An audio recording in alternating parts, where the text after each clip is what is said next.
all good now, so it should be good for a couple hours. Okay. All right. I understand. And Jay, how are you in your part of the world? And what's the weathering like? Uh, hey everyone, I'm all good for the most part. Working hard as usual, trying to rest and relax in the free time that I get. Weather is deceptive. It looks like it's going to be sunny and warm. When you step outside, it's freezing cold. So Well, I'm send here some of that wondering over where it's here. like when's it going to start? Send some of So that over here because we need it. Okay. What's the temperature like? You're in where are you at, Ari? Central Texas, and it is. Hold on, let me. Currently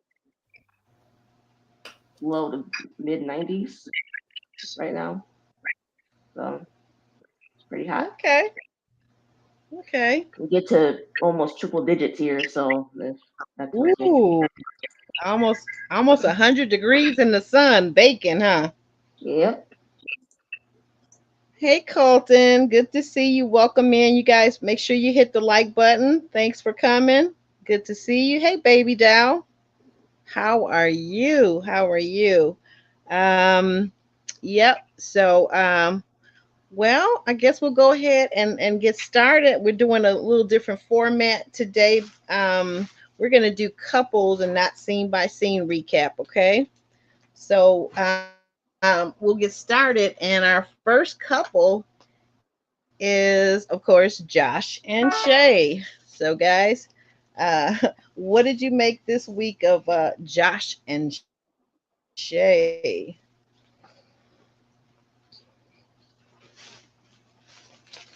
Well, don't all go at the same time.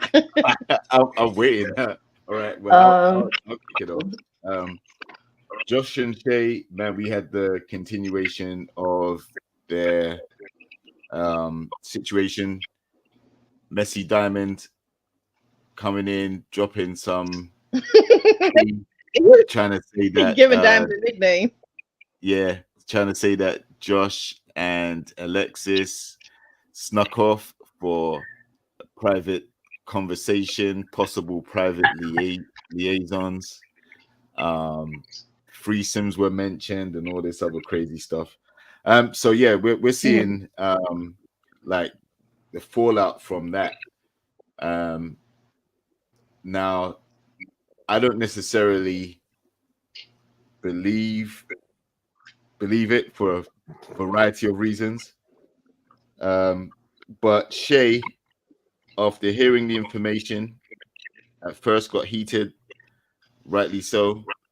Went, sat down, spoke to Josh about it, and came away feeling like Diamond was extremely messy. And if Alexis Yeah. really had something to say about this, then why couldn't she have contacted her directly? Because they do have each other's phone number. Um, and then yeah, that kind of set the tone with the interactions between Shay and Diamond in particular for the rest of the episode. Yeah, it did. It did.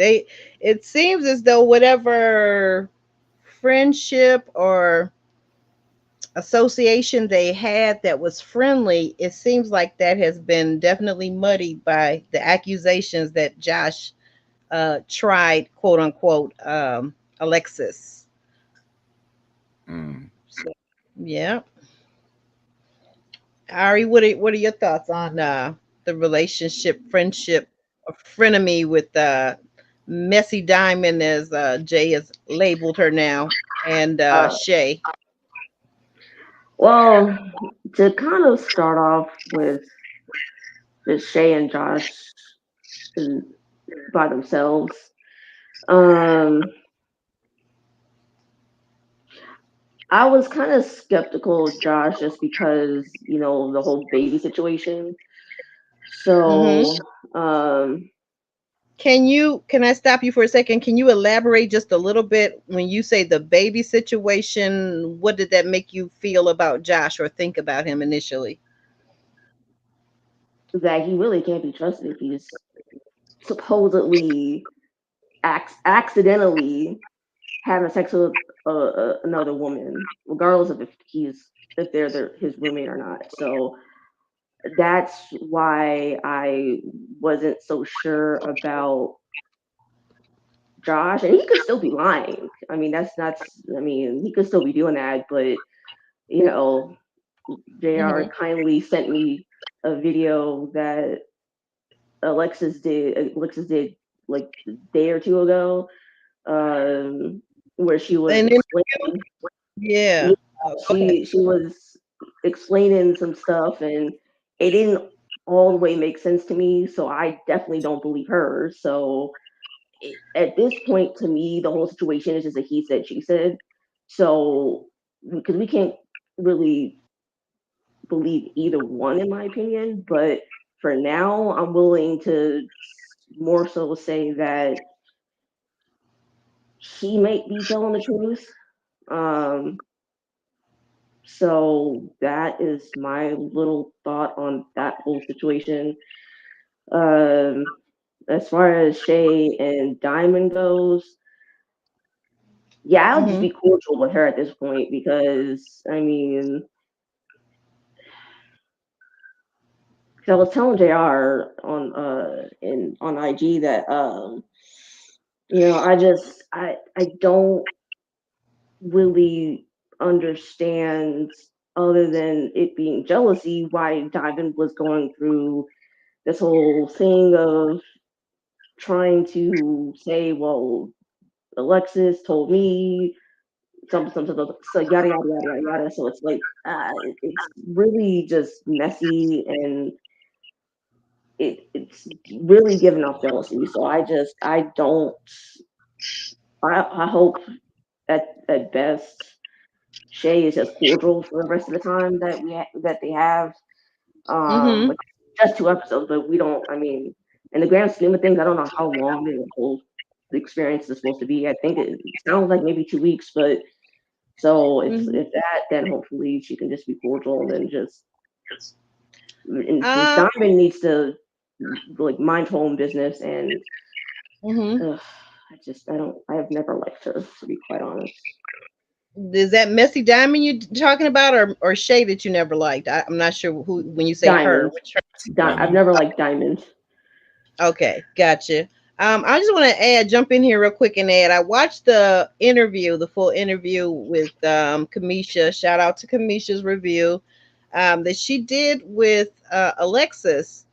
And I don't know. I guess I got a different take than you guys did.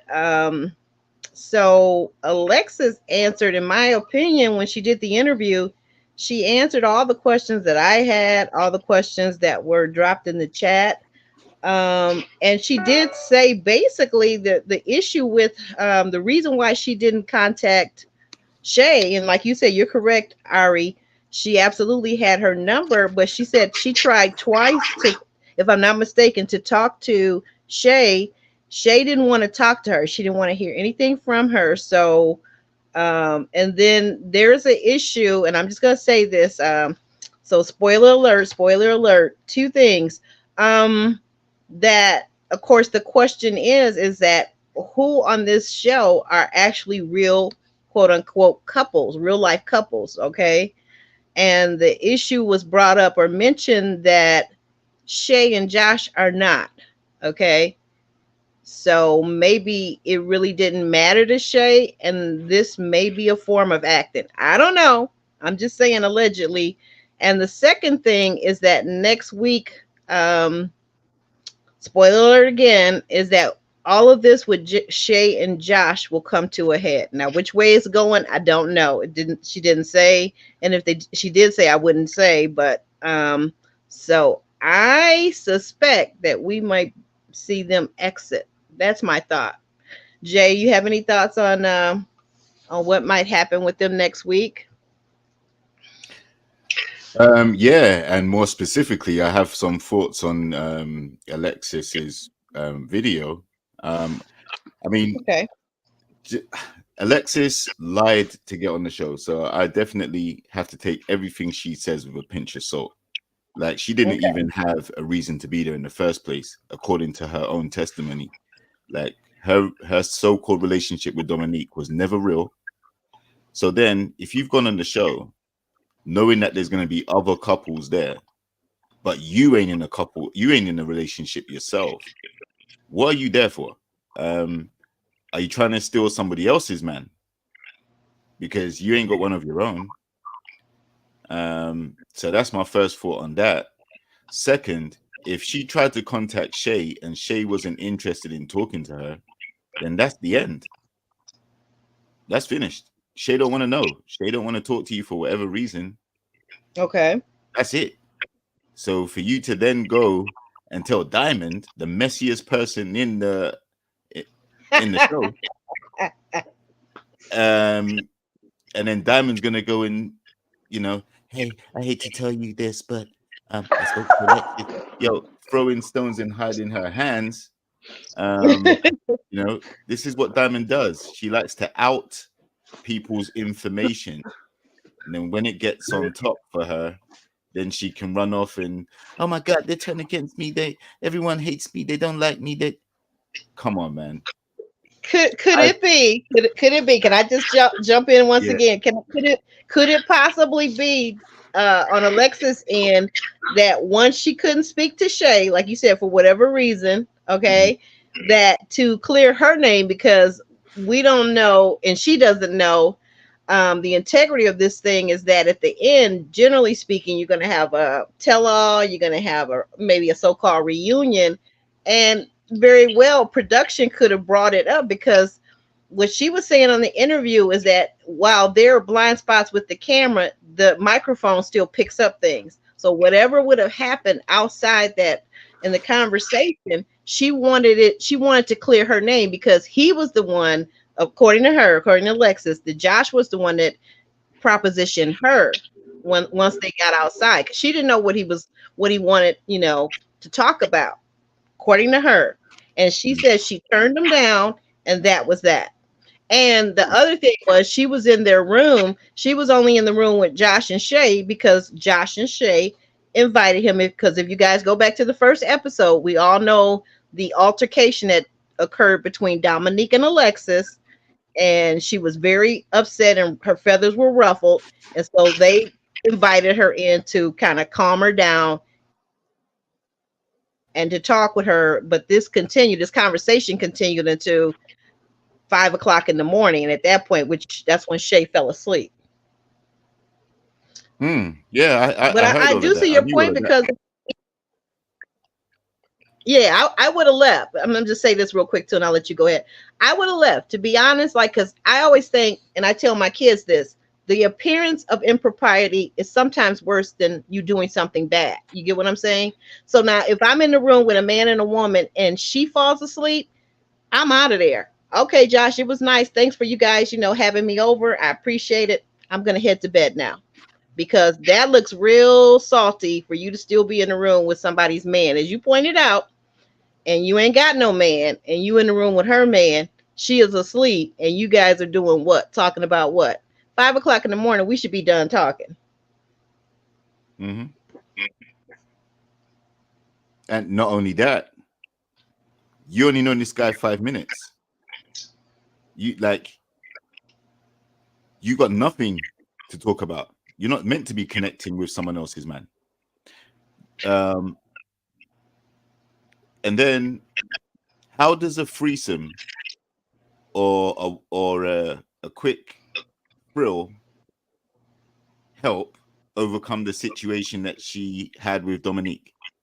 Like, when has that ever been the remedy after a bust up with someone? You're gonna have to ask Josh that question. Only he knows for sure. Well, no, I mean, listen, the thing is, Josh didn't bring it up. Alexis told Diamond. So these two have brought this issue. It wasn't finished when she supposedly turned down Josh's advances, which I highly dispute, but it wasn't just rested there. She decided to hold on to it and then be like, you know what? I'm going to go and tell Shay. I'm going to go and tell Diamond. I'm going to go and tell somebody still on the show and cause chaos because I'm no longer on the show, so it keeps me relevant to some degree. Because let's be real, she went out in a blaze of glory very quickly, and then as far as we knew, just from the show, we thought her and Dominique were together, and they were just a violent relationship. They just didn't get on. Yes. Okay. What actually happened was they were never in a relationship in the first place. The whole thing was made up. It was completely contrived by the both of them for whatever Right. reason. Right. So They did say that in their lives, right after the episode aired. You're right. exactly. So look, your time is over. You're now on the sideline watching the rest of the couples try and work. And I would also say if Shay and Josh aren't a real couple, I don't know. They've been together the longest out of all the couples, apparently, 12 years. Mhm. They've been the couple that have connected the most in terms of physical interaction, attraction, sexual chemistry, things like that. None of Mhm. the other couples have made it to the boom boom room like that. They've had showers together and all this other stuff. So if they aren't in a relationship and they're just two random strangers that have just met and decide to go on the show, they have more chemistry than the couples that have actually or that are considered to be genuine. So I dispute. From what I've seen, I Mhm. just feel like Alexis being messy, Diamond's being messy. Alexis, I don't know if I can get behind what she's talking about because, like I said, it doesn't make sense to me why you'd even come on the show in the first place when it's for couples who have been dating online who are trying to see each other for the first time. She was never in a relationship in the first place with Dominique, so I don't understand why she was even there. I don't. Whatever her motive was it? You know, I don't know if it was money. I don't know if they get paid for this. I don't know if she has aspirations to grow her business or her brand or to get Mhm. opportunities going forward. I'm not sure.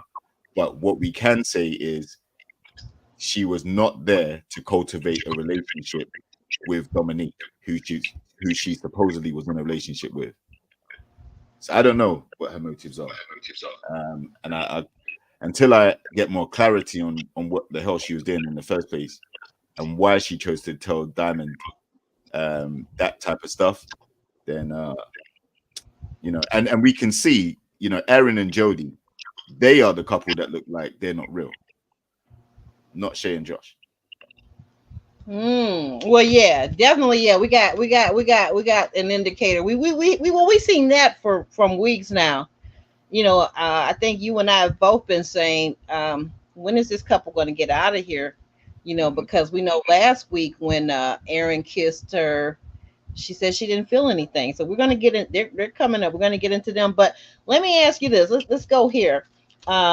Because you and I and Ari, we're on different ends as far as whether we believe Alexis or not. But let's go here. The house is definitely seems divided right now. A lot of people are getting upset about Diamond and Aaron kind of interfering or interjecting their thoughts, views, and opinions on other people's relationships. Um, so that caused a lot of rift between basically Shay and Diamond. But what did you guys think about the work? So when the couple was called up and they did their couples work with the Dr. Alley, we found out, of course, we kind of suspected, Shay gets upset and she says typically she would, end things, block Josh from contacting her. And she's, basically described her own self as a bit of a hothead. What did you guys think about the doctor's, thoughts about that? How Shay accepted it? Ari, what do you think? What did you think about that interaction? Um, Honestly, I kind of forgot what the doctor said, but I do. I mean, part of me is hoping that she doesn't actually fly off the handle like she says that she does or did. But I think the only reason why we haven't seen her, like, at least do the second part of it, which is block him, is because they're in person, so she can't block him. At least she can't block him to her to his face. So I mean, she seems to be better in that regard, but then again, but like I said, they're in person, so she can't really block him.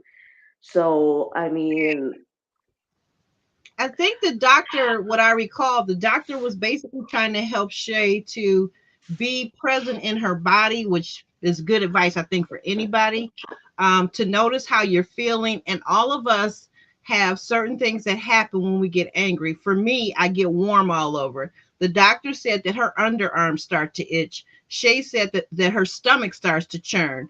So we all have these prompts that are biological that we don't control. They're involuntary. And so when those things start to happen, to be present in your body, be present in your feelings. And one of the things I always say is count to 10 and count to 20, count to 100, whatever you got to count to before you respond and before you react, and think about what it is you're about to say. And this may have a lifetime effect on you. So like you said, if you're in person, you definitely can't do the block thing very well, right? So if they waited 12 years, I'm trying to figure out why, you should be able to get along with him. As Jay is pointing out, they have the best chemistry, supposedly. You should be able to get along with this guy because 12 years you've been sitting on the phone talking to him and FaceTiming him, right? right. But yeah, thank you for I completely forgot. No And problem. honestly,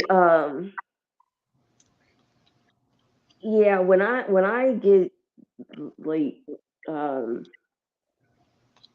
any Upset? sort of emotion, like strong emotion, Mhm. um, I don't know. I think I kind of disassociate. So I just kind of want to just run away, and just Okay. leave. And Okay. my mhm. I'm sorry. Go um ahead. I was gonna say with my therapist, he what he does is he has me like kind of look out the window to kind of and tell him what I see, so that way I can just ground myself. And that's something I definitely I need to like work at doing more.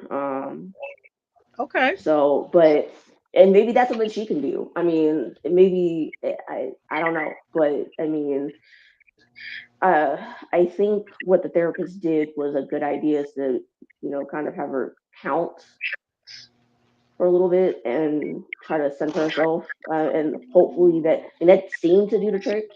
But then again, I don't know if she was like hyper emotional at that time, so I don't know if that actually helped or not. But it, hopefully that she can try that next time.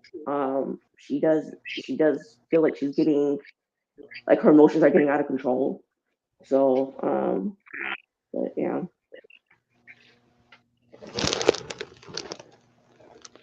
Okay. All right. And Jay, what about you? Would it any thoughts, or are you ready to move forward with the next couple? Um, I mean, I'm not surprised that Shay has had lost her temper about this particular situation. When they sat down with the other couples, um, it wasn't just Shay and Josh that have experienced either Aaron or Diamond kind of interjecting themselves in some way into someone else's relationship. Seems like it hasn't divided the house. It seems like they've just turned everybody against them, right? Because when Josh was outside explaining what happened, all the other guys said the same thing, right? They kind of co-signed what he was saying. And then when Diamond and Aaron were in the hot seat themselves, the other couples were taking shots at them with their questions. So I think they've kind of alienated themselves from the group because they've nominated themselves as the elder stateswoman, Mm-hmm. supposedly the more mature because of their age, but they've done the most immature stuff by interfering in other people's relationships. More, and you know, it's one thing to have an opinion because that's where it started. Like you have an opinion on what you see from the other couples, that's cool. But then they've gone beyond that, and you know, then you start trying to air out people's business and try and call people out unnecessarily when you've got your own relationships to think about. So, Okay. Question for both of you. mm-hmm. Okay, so let's say you were Diamond in the situation with the Josh incident with Alexis, and Alexis tells you all this information. Mm-hmm. Would you feel bound to share it with Shay, or would you not? Well, this is for both you and Harry. well, I was gonna try to wait to say this, but to get on Diamond and Aaron H. But I get she might feel a lot of empathy for others, and I won't say that she shouldn't feel that way. You should have empathy for others, but problem is, no one asked for her opinion. She stays giving her opinion anyway. So that's why she's always in messy situations, because she's giving her 2 cents on stuff and no one asked for it. Mm-hmm. Yeah, I can definitely. Okay, so are you saying that you would not have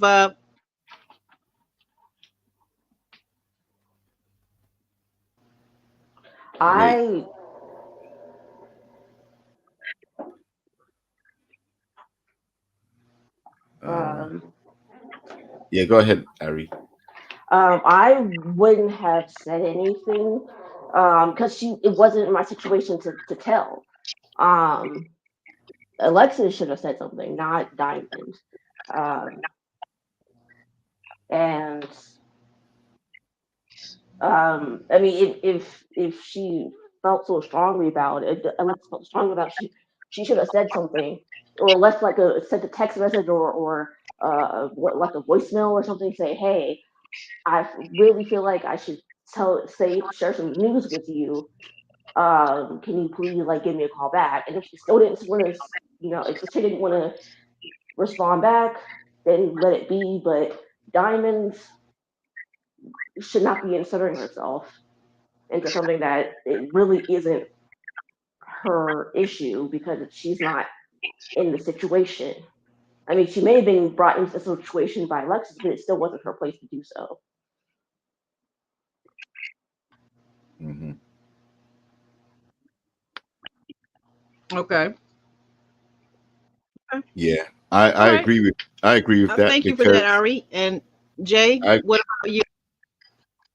Yeah, I agree with that, because Aaron even said to her privately, you know, there's some stuff you got to stay out of. There's things that you can't be getting involved in other people's stuff like that. Even Diamond's own man said that, and she's not listening. But there shouldn't be beefing with other couples based on how strong their opinion is about them. Listen, the other couples are there to get to know each other, and Diamond and her man are supposed to be able to take the time to get to know each other. By getting involved in other people's shenanigans and being messy, you're creating more drama than there needs to be. So Diamond in the situation, I think she could have said to Alexis, listen, if this happened, I'll tell Shay that you need to speak to her. Okay. I like that. Already, then let me see if I can speak to Shay and see, tell her that you have something to say. But not go and take what Alexis said, then come and ruffle feathers in the house, because now you've implicated yourself in the mess as well by being the message carrier for something that might not be true, might be exaggerated, and there may be ulterior motives behind why she's saying it, and you've just gone and kind of co-signed it. So no, she shouldn't have stuck herself into that situation. And Okay. one last thing I want to say, if you don't mind. No, go ahead. Both Aaron and Diamonds, they're gonna mess around and find out really badly if they keep doing this, because not everyone is going to respond in I don't know if you would call it calm, but in as calm of a manner as everyone else has in the house. Someone might get violent with them. Unfortunately, if that, I don't want that to happen. I'm just saying it might end up happening because you don't know everyone's temperament. So to keep inserting yourself into someone's business unprovoked is going to end up causing someone to react really badly, unfortunately. So I would stop trying to interfere in everyone else's business if they don't want something to get out of hand. Okay. But that's my only thing with them. So that's where my last thing with at least that whole situation. So. And can I also just add, like, like Shay's reaction is no worse, probably no worse than what we would have seen if it was any of the other ladies in her situation. If Jody was in the situation, Jody would have gone nuts. Okay. We've seen how she can get. We've seen how Millie can get. We've even seen how Diamond can get. So it's a valid reason to lose your temper over. But Shay, you know, the way she handled it is probably the same way the other ladies, if they're in the same situation, would have handled it as well. Okay. Okay, so still continuing on with Diamond and Aaron, let's look at the scene where we know that Diamond's daughter, Omari, came to visit. Omari was kind of concerned about her mother and what's going to happen with Aaron and what his true intentions were. But it kind of looked like after some conversation that Omari warmed up to Aaron, and Aaron let her know that he has 6 kids. He talked about his past marriages and why they failed. He seemed to be very open and transparent about those things, and how he felt about Diamond and why he wanted to marry her, because he's in love with her and he loves her. So JR, what did you make of that? I think there's a natural, healthy skepticism from Diamond's daughter, meeting this guy for the first time. You know, she doesn't know what his true motives are or anything, but during the conversation, it seemed to go well. And when Diamond left them alone to converse even more, you know, that gave them the opportunity to speak with her without Diamond there to influence any of the questions or anything, by being there. So yeah, it went well. It could have gone a lot worse. It could have ended up in a situation where Aaron and Irene, I think her name was, you know, it could have got heated like that. But no, I think it's only natural that Diamond's daughter will have a layer of protection about who her mom is dating and what are his intentions for her and all that stuff. And it turns out that Diamond has already met 3 of Aaron's kids as well. 3 of the 6, Diamond's already met them somehow. Okay. Now, I don't know how that's possible. I saw this on the OWN exclusive, But I'm not sure how that's possible because this is the first time they're meant to be meeting on the show, right? So I think they've had video chats or voice calls while they were there. That's the only thing I can think of that makes sense. But so yeah, this is a blended family situation, and it's always important to see how the children get along with their prospective partner. And if they like them, then it goes a long way into helping your relationship progress. So interaction. Okay. And then also on Diamond and Aaron, at some point, Shay again, go back to Shay. Shay was upset. I think they had did the exercise with Taronda, the host of the Never Ever Met. And after there was some going back and forth, if you guys recall, between Shay and Diamond, where Shay basically took out her resentment and her anger about the whole situation and what Diamond alleged that Josh supposedly did. And it got to the point where she was firing some pretty nasty, demeaning words and phrases at Diamond. And Taronda said, hey, look, no, we're not here to demean one another. We're simply supposed to be just sharing our thoughts without demeaning, put downs, and name calling.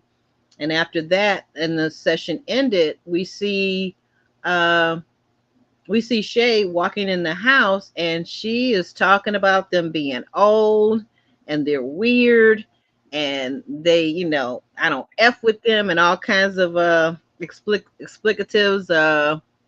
And the weird thing was, it looked like Aaron at one point looked like he was kind of following her and kind of taunting her. Did you guys notice that, or what was your take on that scene? Okay, so see, I asked JR this yesterday because I at some point I did think that he was following her, but I didn't think he was started. Supposedly he was following her the entire time. I didn't think so, but JR thinks differently. So I mean, I do think at some point he was following her. I mean, I don't know. Maybe I'm just hoping for the best on that because that was.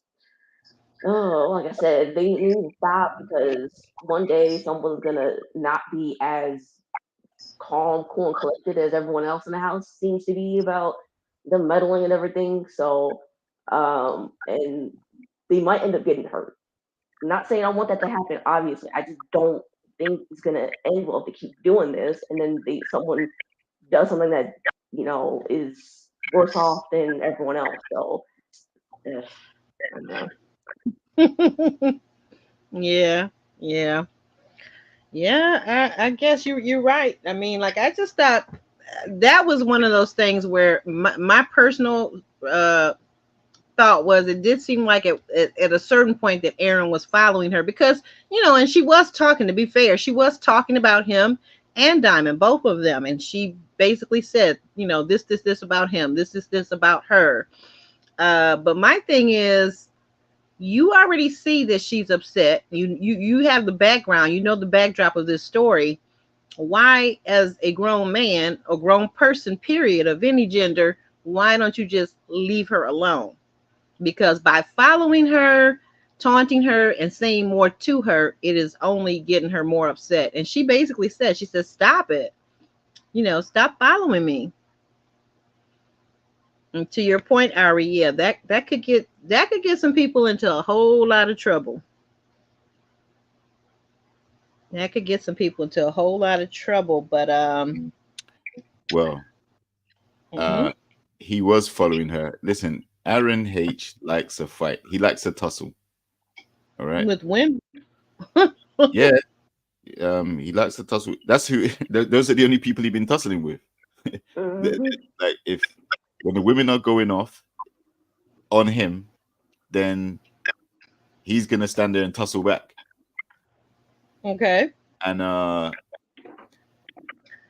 if he didn't like defend Diamond and himself in that situation, then Diamond probably would have asked him to anyway.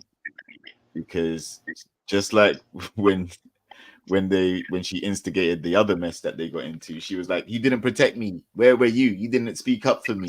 This, that, the other." So I think he was just trying to make sure that she saw him defending her or defending them, and then B, like I said, he likes to tussle, so he went after Shay. I was thinking, why are you going after her? Because she's nothing to do with you. Like, she's heated and legitimately so because someone's trying to speak crazy about her relationship and her man, and trying to gossip, be messy. So of course you're going to be pissed about that. So I didn't know why he went after her, but they exchanged unflattering comments, and that was it. You know, he turned back and walked off after a while. But yeah, I just think he likes to tussle. I personally, I am not arguing with nobody.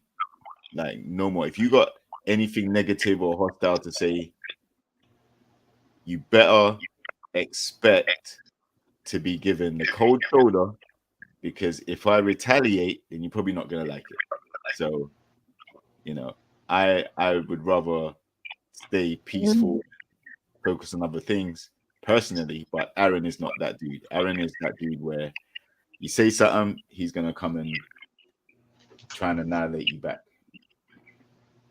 Well, see, JR, you're wondering why he was doing all that. You remember what I said yesterday about how I felt like he was feeling like I was feeling he was desperate. That's exactly why I kind of said, I think I said that, because there's no reason for him to be doing all this unless he feels desperate to do it. So like he feels desperate to stay with her.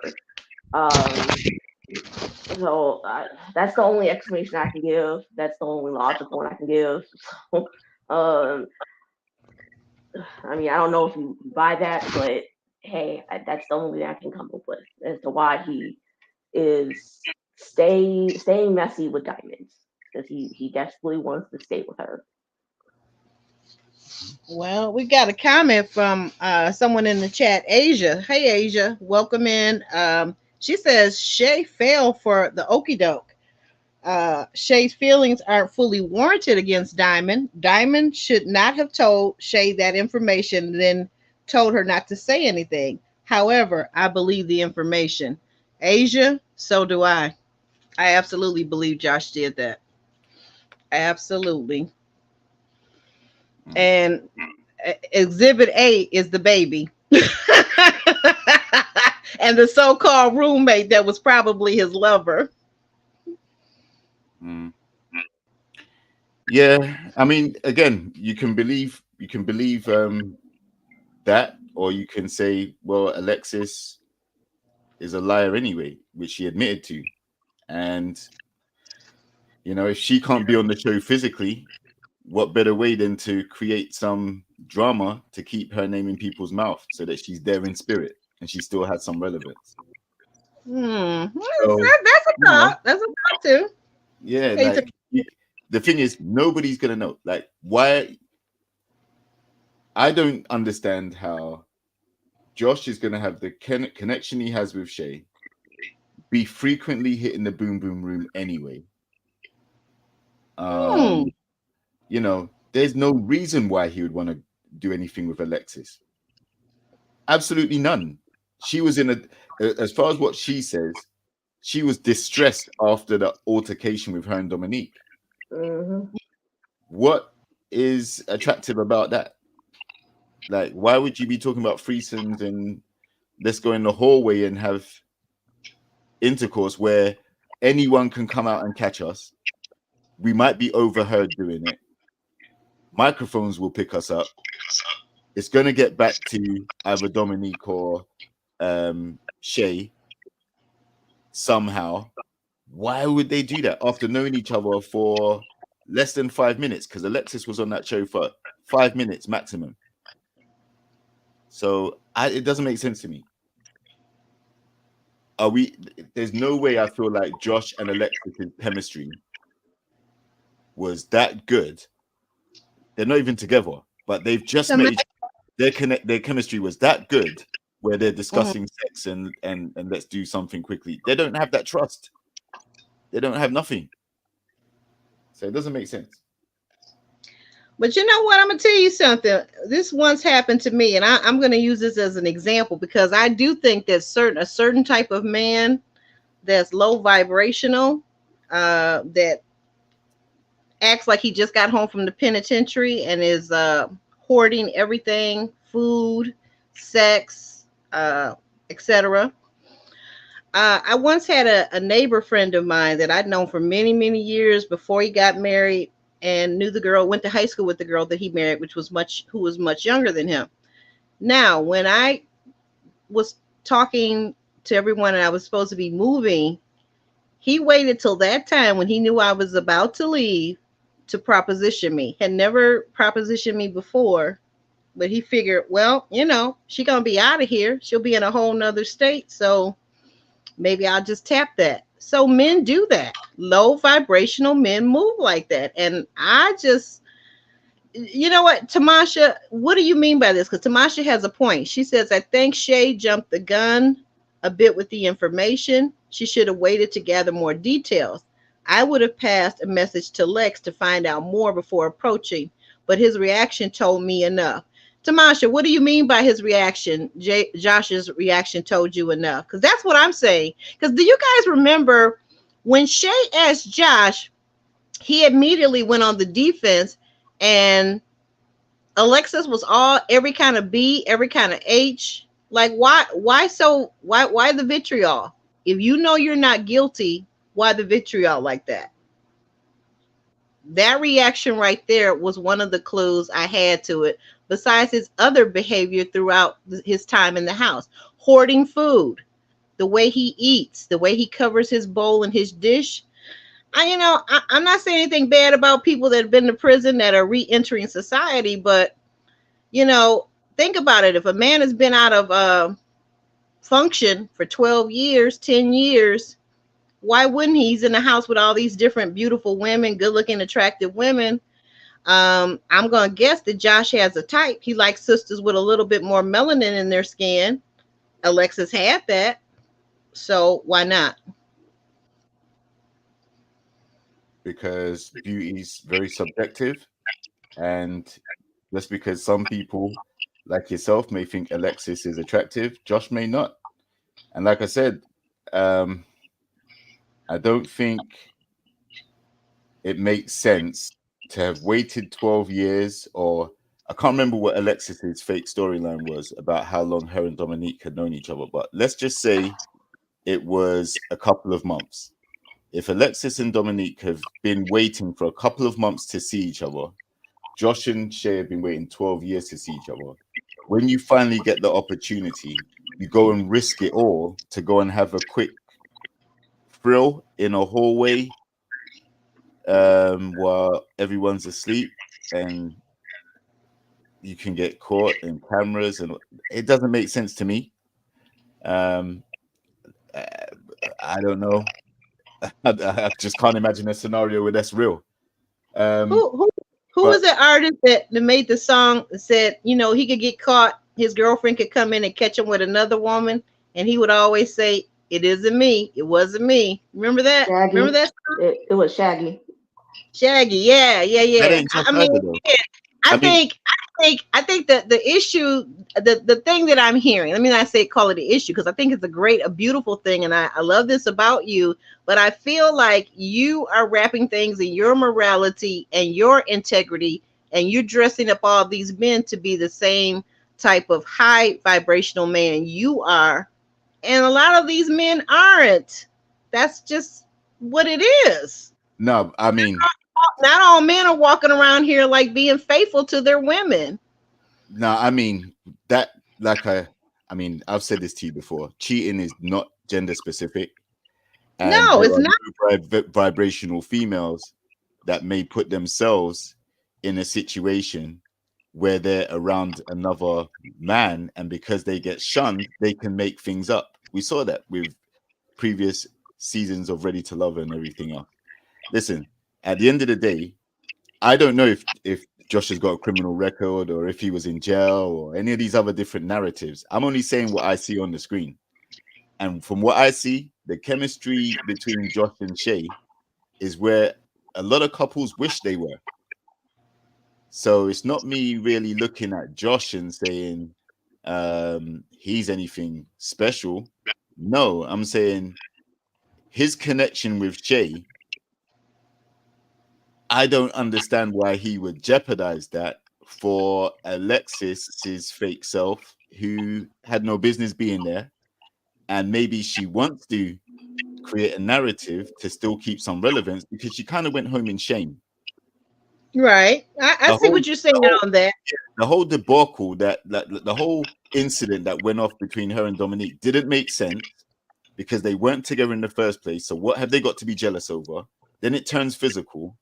Now she's home for a few weeks, sitting back, waiting for the other couples to come off the show. What better way to stay relevant than to create some type of drama? So I get what you're saying, but I kind of see it the other way. I kind of see like you're gonna have like your views as well based on the fact that you're a woman too. So you may be giving Alexis more grace and Diamond more grace than is necessary. They're both messy for doing what they did. If you need to get some information out, you would say to Shay, any reasonable person who didn't want to create drama would say, Shay, listen, Alexis she's been trying to contact you about something. I think you need to reach out to her because she got something she needs to tell you. That was it. That's what you needed to do.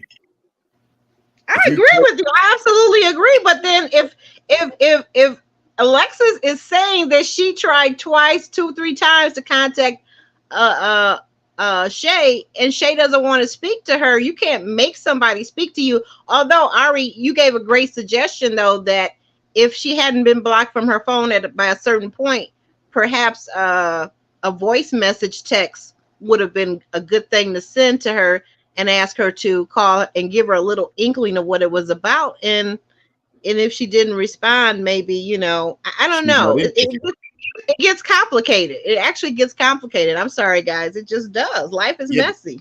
Yeah, but she's not interested. Shay said Alexis had her phone number. On the episode, Shay said, Alexis has got my number. If she needed to talk to me about something, she's got the number. And I think she's released subsequent messages, Instagram messages and things like that, talking about the situation. She says there's no reason why Alexis couldn't have contacted her if it was that pressing, right? But the fact of the matter is rather than do it that way or get the hint, if someone doesn't respond to you or they don't want to answer the phone to you, guess what? They're not interested in what you got to say. And that's perfectly fine too. So now you have to go away with whatever you were trying to tell the person and bury it. Move on with your life. You're not on the show no more. Nothing to do with you. I got a couple things that the chat is going crazy. I love it. You guys keep it up. I got a couple things. Okay, because we went to Diamond and Aaron, but we kind of came back to Shay and Josh. Something that Josh said. Josh said if he wanted to F Alexis, he could have, and Shay would have known nothing about it.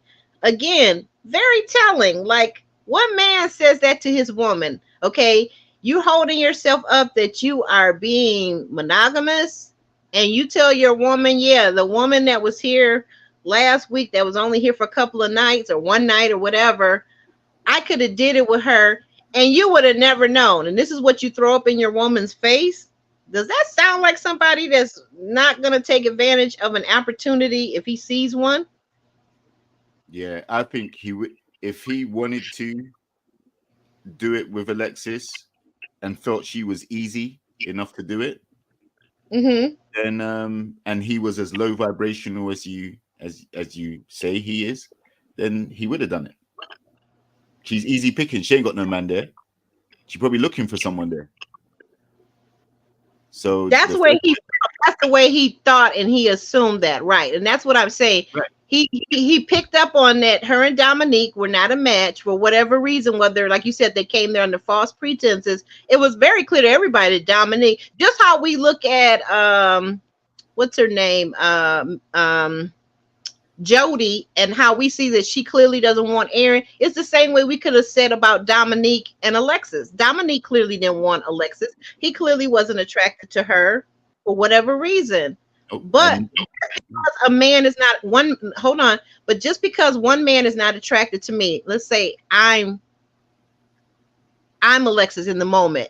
Just because one man isn't attracted to me doesn't mean that bad mouth Josh, who's struggling with some dental issues, doesn't mean that I'm attracted to him.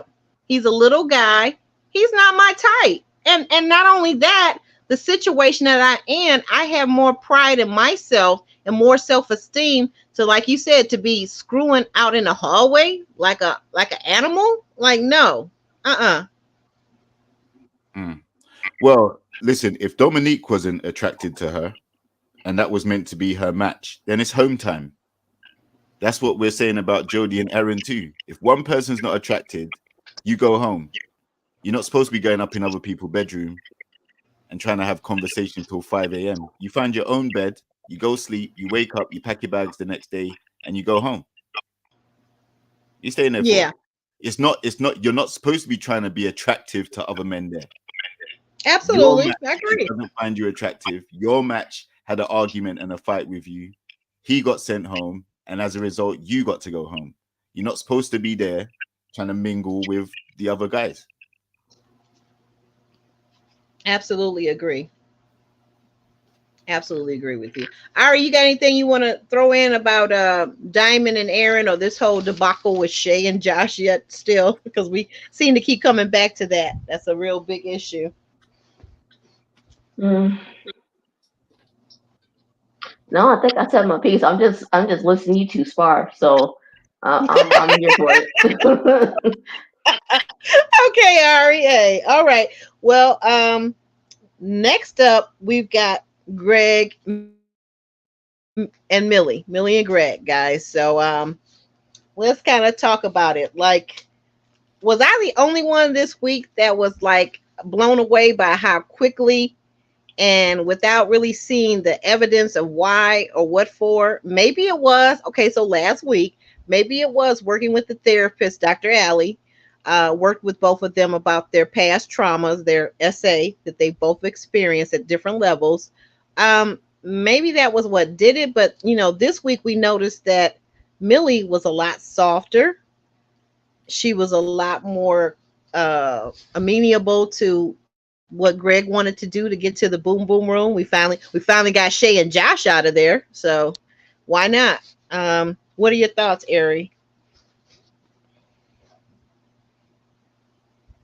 Trying to remember what I said yesterday. It seems like she's like you said, softer. She did kind of try to go in on Chris during the whole activity, if you want to call it that. Oh yeah.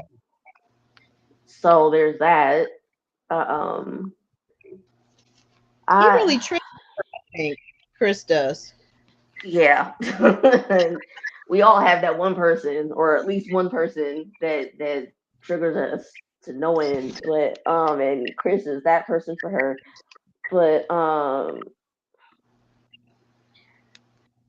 they all need therapy or to listen to or have someone to talk to, even if it's not a therapist itself, that will give them constructive feedback on whatever it is that they need to talk about or get through. But it seems, and I believe I said this yesterday, that Chris and Millie seem to need it the most, based on how they've been acting and talking. Yeah, I'll even throw Joanna in there too.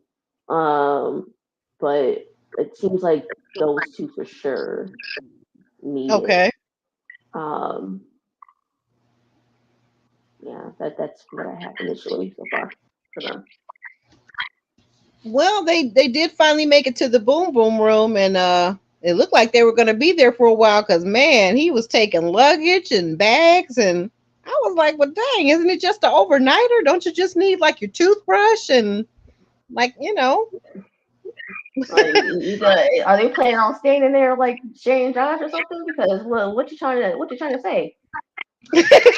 exactly. Exactly. Exactly. Exactly, Ari. Great observations on your part. And just double back real quick. You were kind of pointing out, I believe, that Millie was still kind of poking at Chris, if you will, when Chris and Sandia were in the hot seat with Taronda, right?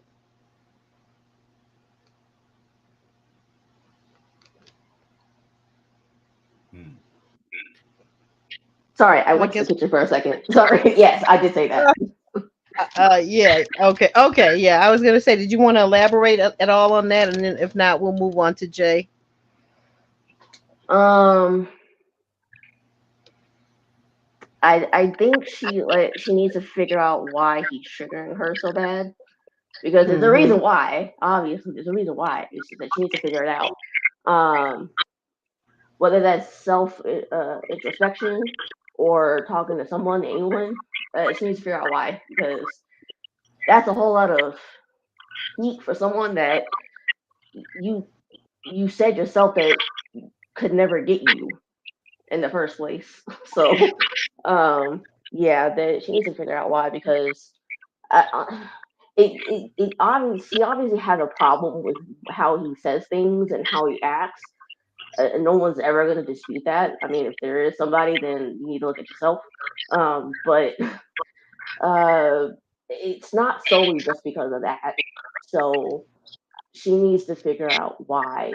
Like, what is it about him that is reminding her of something or someone in her past? So that's the only thing I can say. But not anymore. Okay. Thank you for that, Ari. Jr. What are your thoughts? What are your thoughts about Millie and Greg, and what do you think made Millie so much softer and sweeter and more feminine this week?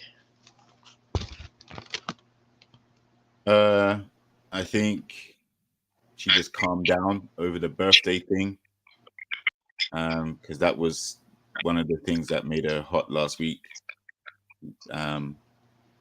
They made light of it this week, made a little joke about it. So I also think they may have connected more after the therapist had done her work with them. And the reassurance that he gave her that, he held her hand and said he's got her back, he's going to be there for her, whatever they go through type thing, so that she had that reassurance. So I guess that relaxed her a bit for this episode.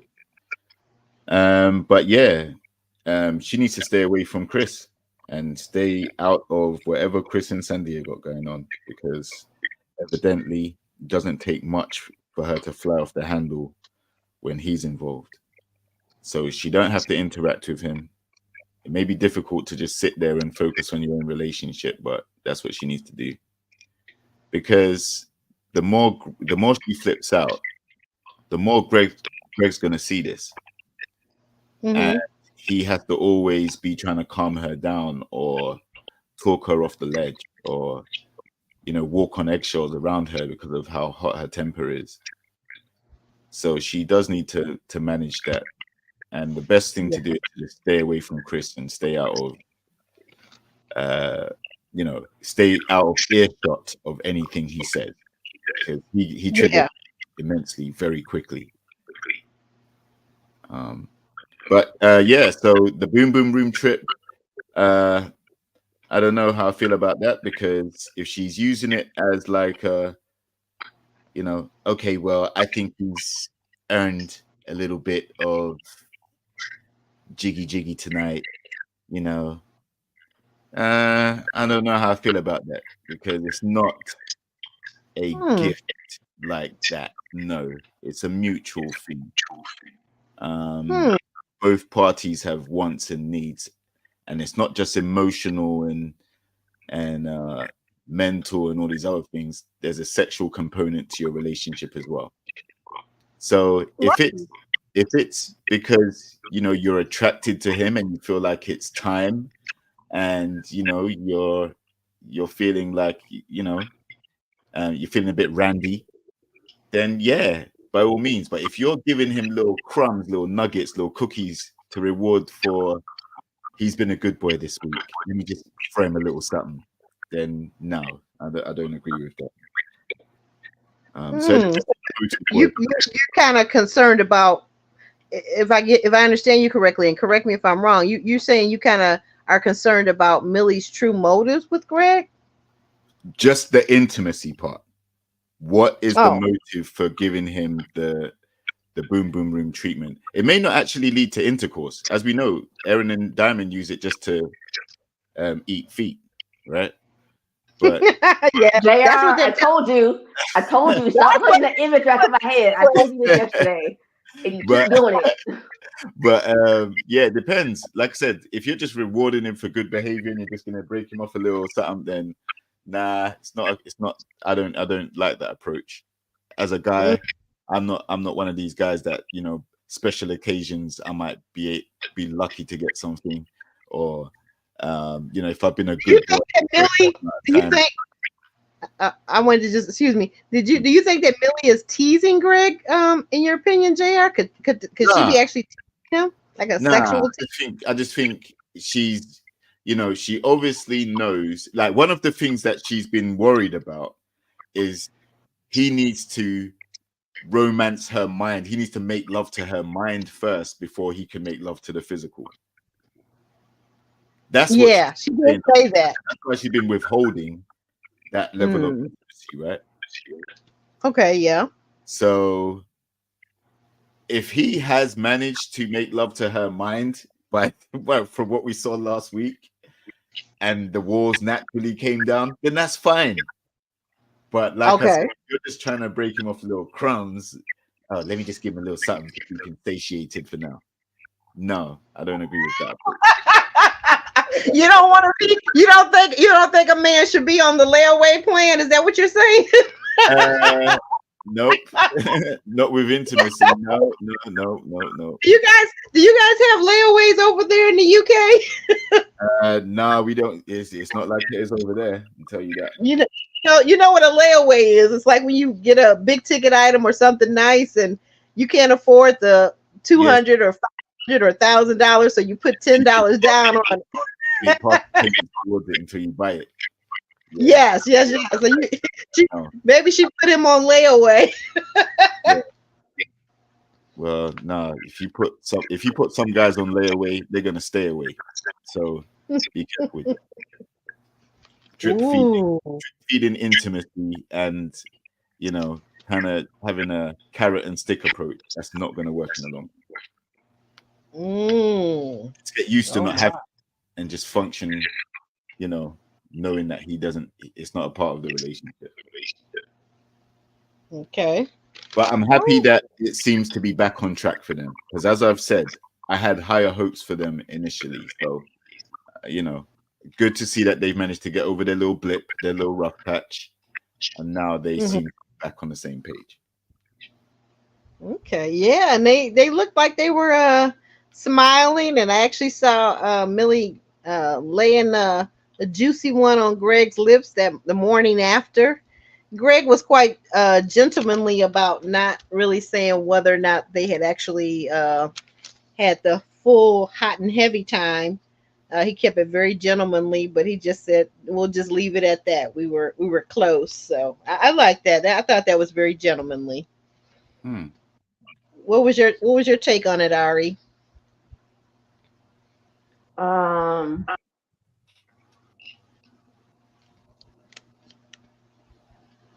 I don't know. I didn't really feel I guess any really way about the whole boom boom boom thing. I mean, JR brings up a good point about that. I mean, I didn't think of it like that, so I just, I guess maybe I was kind of surprised they took a little longer to get there, but I'm kind of glad they did though,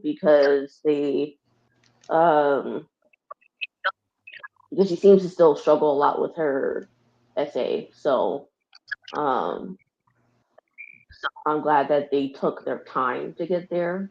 Um but that's really all I have. I can't really give much to that part. Okay. Well, I would just say the plan to get Shay and Josh out the boom boom room worked. So if Billy and Greg got to spend some time in there, it's only right that all the couples should get to experience it once they reach that level of understanding and compatibility with each other. Like it's not a room where only one couple should be dominating it. You know, it should be available so that if Millie and Greg, you know, they feel like they're ready, then they should be able to hit there too. I don't understand why he brought all of his luggage there, unless there's some toys in there. Or I thought it was her stuff though. I thought he was rolling some of her stuff. I think even a purse or bag or something. But you know, who knows? Now I think about it. Maybe she had some outfits that she wanted to try on for him. When you think about it, or some wigs, costumes. She needs that many things. Like, just take one. Maybe I'm just there you go. Handcuffs. Like, just take one. Like, Jesus. I'm like, come on. Please. Maybe they're planning to move in there. Maybe they're planning to make the boom boom room their little bedroom for a couple of days. Yeah, there you go. Maybe they were going to spend the whole weekend in there. Who knows? Because Lord knows Josh and Shay sure held it hostage for long enough. Yeah, Josh to eat, and then he returns back there. I'm trying. That's the only thing that got. Like, I'm trying to eat dinner now. I'm just like, ugh, I don't even want to think about that boom boom room because it seems very. Oh, you might have to stop eating. I'm about to say something.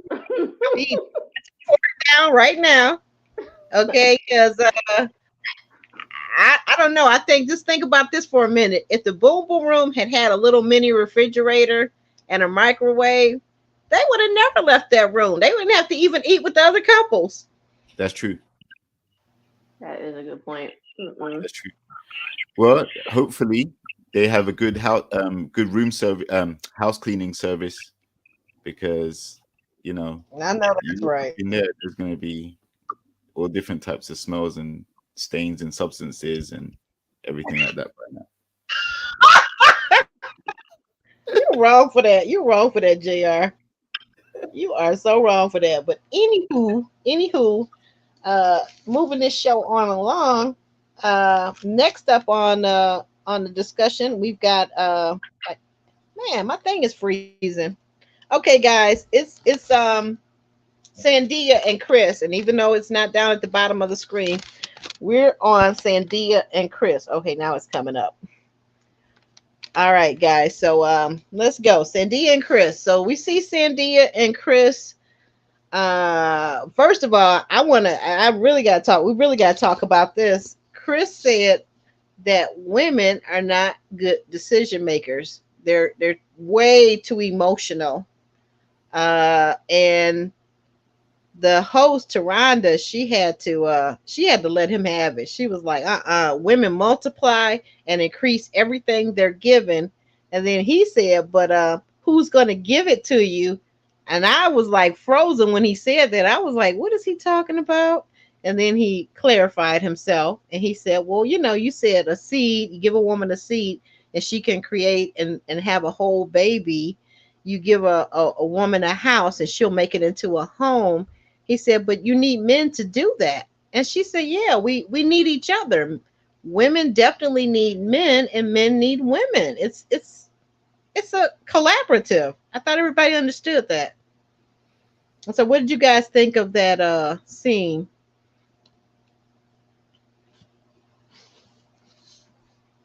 Don't all jump in at the same time. You got to nominate someone. Oh, okay. Well, Ari, you finish eating? Can you chime in here? I'm still gonna eat him, but I'm not. I don't have anything in my mouth at the moment. So, but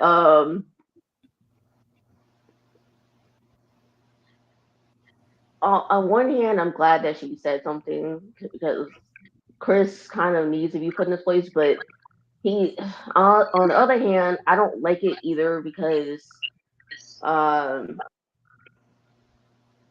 it's just at the point in where he is in life, he's not going to really receive that because he doesn't want to change. Because I said this yesterday that he is reminding me of Eris from Married at First Sight. If you know, you know. Oh, yeah, yeah, And yeah. so and I will say that he reminds me of Eris because they're both holding on very tightly to a hurt that they had. I don't know how long ago this 8-year relationship was, Yeah, but we didn't get that. either Right. way, they're both he is still holding on to this hurt supposedly that is just this one hurt that he had uh Yeah. for dear life, and he's holding it against every other person that came after her. And um like Millie said, it's really not that, or I don't remember who said it, but it could have been Millie. Um, but whoever said it, it's not fair to Sandia to make her pay for something that happened in your past. And honestly, I don't even think it's really just about that 8-year relationship. I think it's Right. that plus something that happened in his childhood, to be quite honest. Yeah. It's And more. I agree. um, so I just don't really think he's, like I said, he's in the space to receive what Taraja said because he doesn't want to change. Um, and so I don't. I think it's just gonna fall on deaf ears, and it's not really gonna change anything. So on the one hand, I'm kind of glad she said something, but on the other hand, I know that it's not really gonna work. At least at the moment. So it is But what it what is, about I guess. yeah? Well, what about Sandia? What? How do you think that affects Sandia? And do you think Sandia, who says she's so patient, she seems like she's willing to just struggle, be on the struggle love bus with him forever? I mean, and my thing is 8 years. So you were with a woman for 8 years. You guys weren't engaged, married. 8 years. Like, where do they do that at? 8 years. And no ring, no marriage. And you both got kids. That's craziness. I'm glad that lady walked out on him. She should have. You're not serious, and that's one of the things that he said during his their talk with Dr. Ali. He said he's not serious, and I'm like, okay, so why are we even here then? If you're not serious, why are we here? You just looking for more pootie tang? You can get that anywhere. Well, see, and this is yes, you can get it anywhere, but with Sandia, he's He's got he hate. when he's gonna get it consistently because at least he's Oh gonna put out, or me, I don't know if put out is the right. Sorry, I shouldn't have said that. I'll take that back. no, I She maybe will at least, hot and heavy time with him. yeah, because he knows that he can at least get the hot and heavy time with her whenever he wants, and he doesn't have to go out and look for it. And so, um, that I think that's the only reason why he's even entertaining a situationship with her because he said that it's not a relationship. So I'll call it what it is, a situationship. And Sandy is in the freaking sunken place at this point because her self esteem and her self worth is in the pits of hell. To pardon my French, but it is. It's That's in the pits fine. of hell. Um, so she until she figures out why she's entertaining it. I mean, other than the fact that they're both Haitian, That seems why he's entertaining, I guess There has to be He's some other Haitian. reason. I'm Haitian. That's so There, monolithic. I can't. well, the only reason why I say it, other than that, is because she seems to have seen him, or seen how he acts somewhere else in her life. So, uh, I mean, it can't just be that they're both Haitian. I refuse to believe that. Um, but I mean, like I said, she's in the sunken place, and until she decides to want to get out of it, she's gonna be a lost cause. And I have lost hope with her from the very first episode, unfortunately. So that's my piece for now. Yeah, she doesn't. I think people are starting to say it and have been saying it for a few weeks now.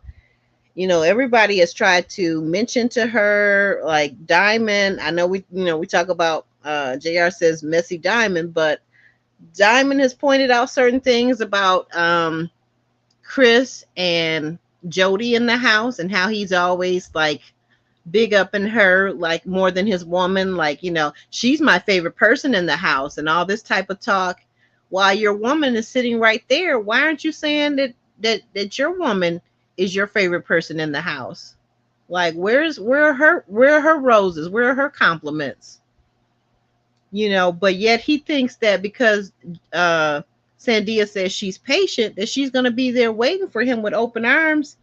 Well, I got news for you, Ari. What do you think about this? Those two don't even live in the same city, so I don't know how regular the hot and heavy time is even going to be. They don't live in the same city. True. Uh, but I don't. I mean,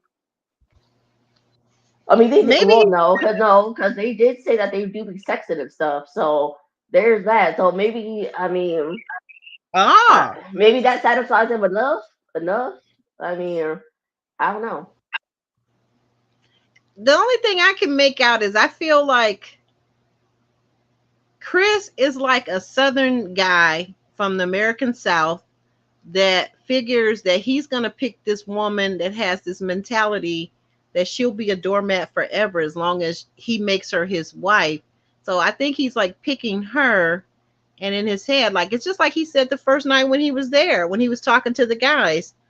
He doesn't belong to anybody. He does what he wants. He gets a lot of women. He gets a lot of hot and heavy time, according to him, even though I don't see it for him, but okay, knock yourself out. Um, he I think he wants her like she's the backup. She's the wifey that has kept herself, doesn't have a high body count that men like to talk about sometimes, certain men. Um, and he sees her, she's Haitian, she's Christian, she's good, she's kind, she's passionate, but yet she's never gonna leave him no matter how he treats her, because she's already showing that right now. Like, he doesn't even treat her well. So I don't know. I don't get it. I don't get it for Sandia, but nobody can want more for Sandia than Sandia wants for herself. And if she don't see nothing in the cards for herself that is of high quality and value and integrity, and that is romantic and passionate about her, if she doesn't mind that, who am I to say? That's what I mean. She's in the sunken place. That's exactly what I Yeah, mean. yeah, exactly. Absolutely.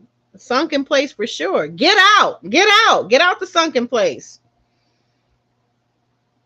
And yeah, right, Elsie. He's going to string you along for 8 years. He's already 34, so maybe he'll get married by the time he's 42, 50, 60. I don't know. Who knows? I don't know. I don't see anything charming about Chris at all. Jay, what are your thoughts? I think Chris is in danger of saying something that's going to lose his relationship with Sendia. Like, he says a lot of things in front of her as if she's not there, and he's just talking to his homeboys, bragging about stuff that, Mm-hmm. you know, a lot of the guys, then they're not really talking about that stuff. They don't talk about how many women they can get and whether they're out in the club and everything. He's brazenly doing that. And as you mentioned already, he's praised Jody for whatever reason he did that.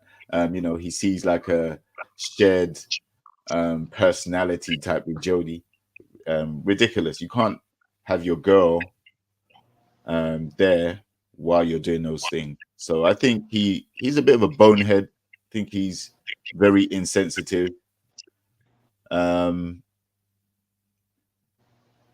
Yeah,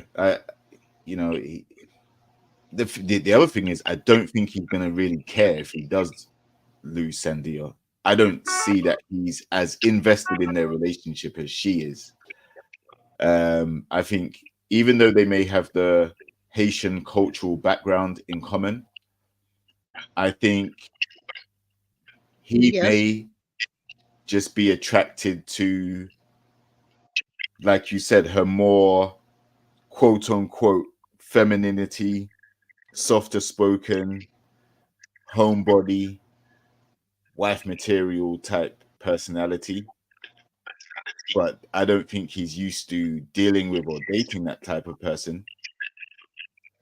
And as such, that may be why his relationship of 8 years didn't work. He probably went with the type of girl that would get that out of him, would make him want to propose or push it to that level. Okay. So I think Chris the Bonehead, no doubt about it. Very bonehead. That's Sandia, funny. I think Sandia likes him a lot more than how he portrays to like her. I think she sees him as, and this is something I think she may be dealing with. I think in her culture, it may be more acceptable to find a guy from the same background and kind of stick with him no matter what, no matter how good or bad his personality is, because it carries on the culture, it carries on the tradition. Okay. Okay. That makes sense. But to a degree. Yeah, but I just feel like Chris is he's probably going to be the one that jeopardizes that relationship, and I don't think he cares about it if it does go left, Oh wow. And then with regards to the comments that triggered Taronda, I think unfortunately there are a large amount of people who have been raised by single mothers, and any comments like what Chris made, because it's kind of a very trick question. Yes, single mothers have had to do it by themselves and have struggled, and to do everything. They have to be mother and father, they have to be the breadwinner, they have to be the provider, they have to do everything, plus the maternal stuff as well. They've got no one else in the house, no guy. So it's gonna trigger anybody who is in that situation or has been raised in that family dynamic. And that's why I think it triggered Taronda like that, because she said where she's from and how she was raised, and she went on to explain. So that's why it triggered. But I think if you're raised in a 2-parent household, then you see the benefits of being raised in a 2-parent household and probably don't really connect how a single parent can do it all when you've grown up seeing 2 people do it and share the responsibility. Because I think in an ideal world, those single mothers raising those kids and those families and doing everything, I'm almost certain, obviously I don't know everyone, but I'm almost certain they wish at times they could have shared the load and had someone there with them to raise those kids, to go out and make the bread, to do all the responsibilities that are necessary. Yeah, and give you the one too. Exactly. So I think nowadays there are a lot of mothers who are single mothers by choice. They don't really want to get into a relationship. They can do it all by themselves. You've got the Ebony K. Williams going and he's right now. Yeah. So there are that, but like I said, I can see why his comments would trigger some people, because there is a large demographic of people who don't have a two-parent family, so all they know is the single parent experience. And you know, some people turn out great and are able to break the cycle. Some people carry on the cycle and they still are able to have you know, great kids and a great life or whatever. And there are some that struggle, and they definitely would wish they had someone there to share the load with them. So it depends who his audience is. But what he said was going to be very inflammatory and insensitive to anyone that you know, that has come up in that family dynamic. I have a question for you and Ari, if you want to chime in too. But I'm throwing this over to JR first. Just made me think about, now that you're saying that, his ideology is very patriarchal, machismo type of ideology that he has. It goes back to, what was it, last week, 2 weeks ago, when his friend Benz was in the house and Benz was putting forth that same ideology. And that's why I said back then, I said, you know, birds of a feather flock together. If I meet your best friend and your best friend's a total jackass, I don't know if I'm going to start looking at you sideways. Yeah, you can definitely apply that logic. I mean, you can look at all of their friends and kind of say that. But his friend, he tried to differentiate between him and his friend by saying, look, I'm the relationship guy. Benz is the guy that does it, you know, one night stands, and he wants to be in the club and he wants to do it. He's trying to separate himself. Really, their mindset isn't totally opposite. You know, it's quite close. It's just that Chris is more willing to try a relationship. That's the only difference. And even if he does try a relationship, he's already said he doesn't trust women. And he also, this is what I found to be the most inflammatory thing that he said, actually. He said that why should he invest as much feelings or the effort in a relationship which might not work? He's not convinced that he's going to work yet. Right? He said that with Sandia right next to him. That, to me, I was like, what are you doing, bro? Like, there's something wrong with you. Because you've been investing the time and effort in your relationship to get to this point where you're now meeting each other. Like, so, you know, like, for you to make that statement in front of Sandia, I thought that was very stupid. He gives me the impression that he's very self-centered, and I would say he's also very blind to what he has in front of him. Sandia is a catch. It's not often you meet a lady with the demeanor that Sandia has. You know, like, she's not gonna wow you with all the fake eyelashes and all the nails and all this other stuff. She seems to be a relatively naturally beautiful, just naturally beautiful, attractive lady. And Chris is gonna blow it because he's probably been around too much of them more fake aesthetic type ladies, and he's overlooking the gem that he has right in front of him. So I feel like he's very insensitive, and he'll lose that opportunity if he doesn't fix up. And I don't think he's going to fix up either. I think that this is how he is, and he's not going to change. I think so too. And I think I'm gonna go as far, like, back in the chat. I don't know who said it, but they pointed out that this idea of like a Aries, and maybe it was you, Ari, that said about Aries from Married at First Sight.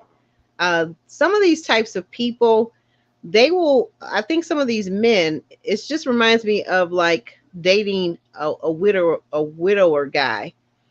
Some widower guys, they lose their wife and they spend the rest of their lives moaning to women about, oh, woe is me, I lost my wife. Today it's a year ago. Tomorrow, down the road, it's, I lost my wife 5 years ago, 10 years ago. She was the best thing since sliced bread. Meanwhile, they want to lay their head on your alive and warm beating breast. They want to eat your food. They want to hot and heavy time you to death. They want to do all this stuff. And my thing is, like, for whether you lost a wife or a partner through death, or whether that person just left you because you're a jerk, you can't spend the rest of your life now using that as baggage to say, well, I was hurt once upon a time. Guess what? 99% of the human population in the world has been hurt, romantically speaking, but we get over it. Some of us go to counseling, therapy, whatever we have to do, even if it's grief. In the case of a death of a spouse, some of us go to grief counseling, but we move forward and we progress in life, and we don't sit up beating that same old drum about, oh, I was with a woman for 8 years and I got really close to her. Well, dang gone it. If you was with somebody for 8 years, I hope you got close to them. Okay, and so what? It didn't work out. Grow up, move on, pull up your boots and come on. Like, what's up?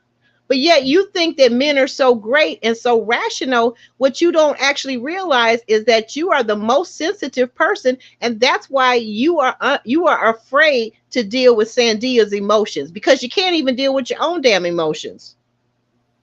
Come on, Chris. Yeah, I would say Chris needs to sit on a bench in Hill. There is no reason, and you've heard me say this about ladies in particular, like Millie, for example, but there is no reason why you should be punishing the person you're with now for stuff that happened to you in your previous relationships. Yeah, like there's no justification for it. Yeah, once you realize yourself, or once someone's pointed it out to you, that usually the penny has to drop for yourself, really.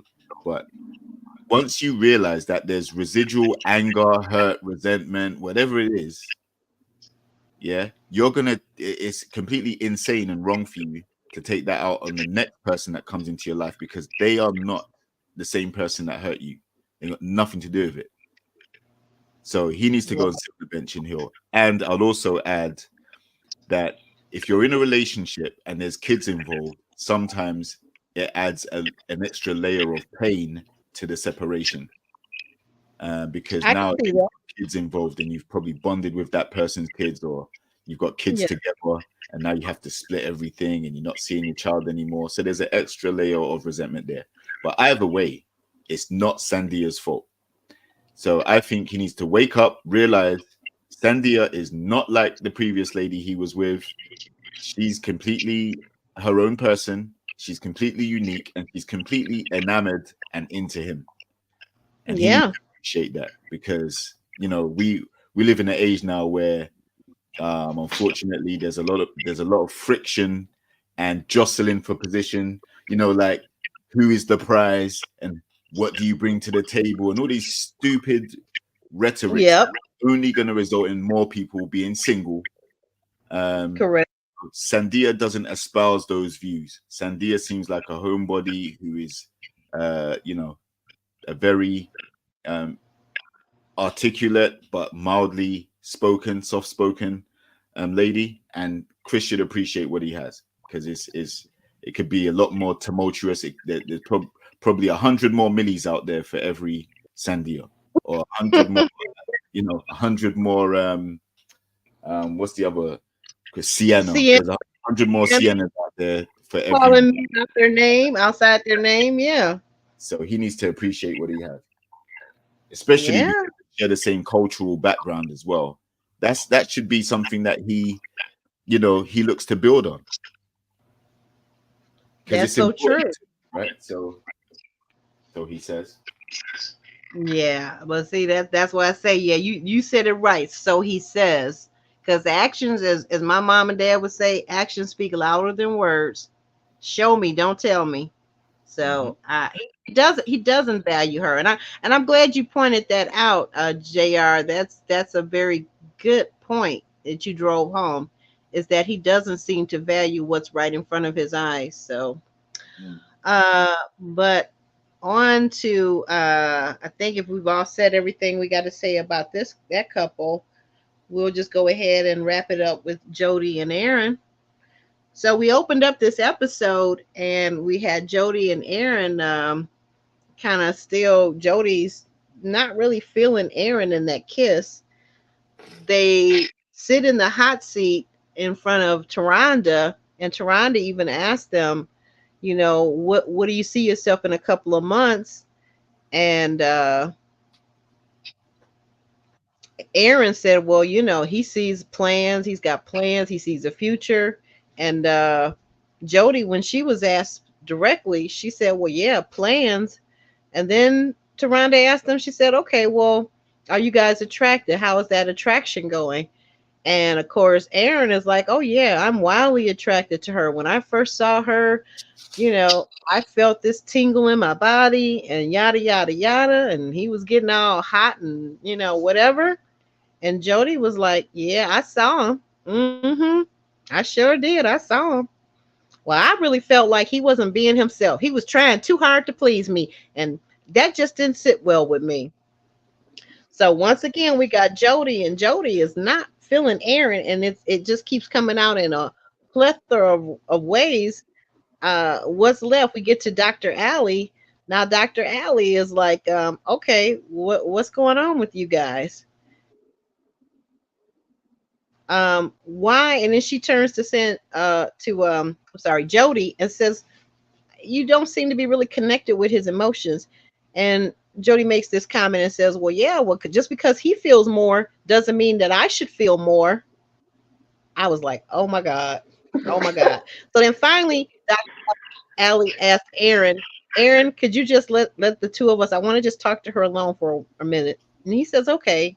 Now it's the two, it's Dr. Allie and it's Jody. And she says, Jody, what do you see? Where do you see yourself with him? Do you see yourself with this guy? How do you really feel about him? And of course, we're left with the cliffhanger, but it looks like Jody is finally going to expose herself and tell how she truly feels.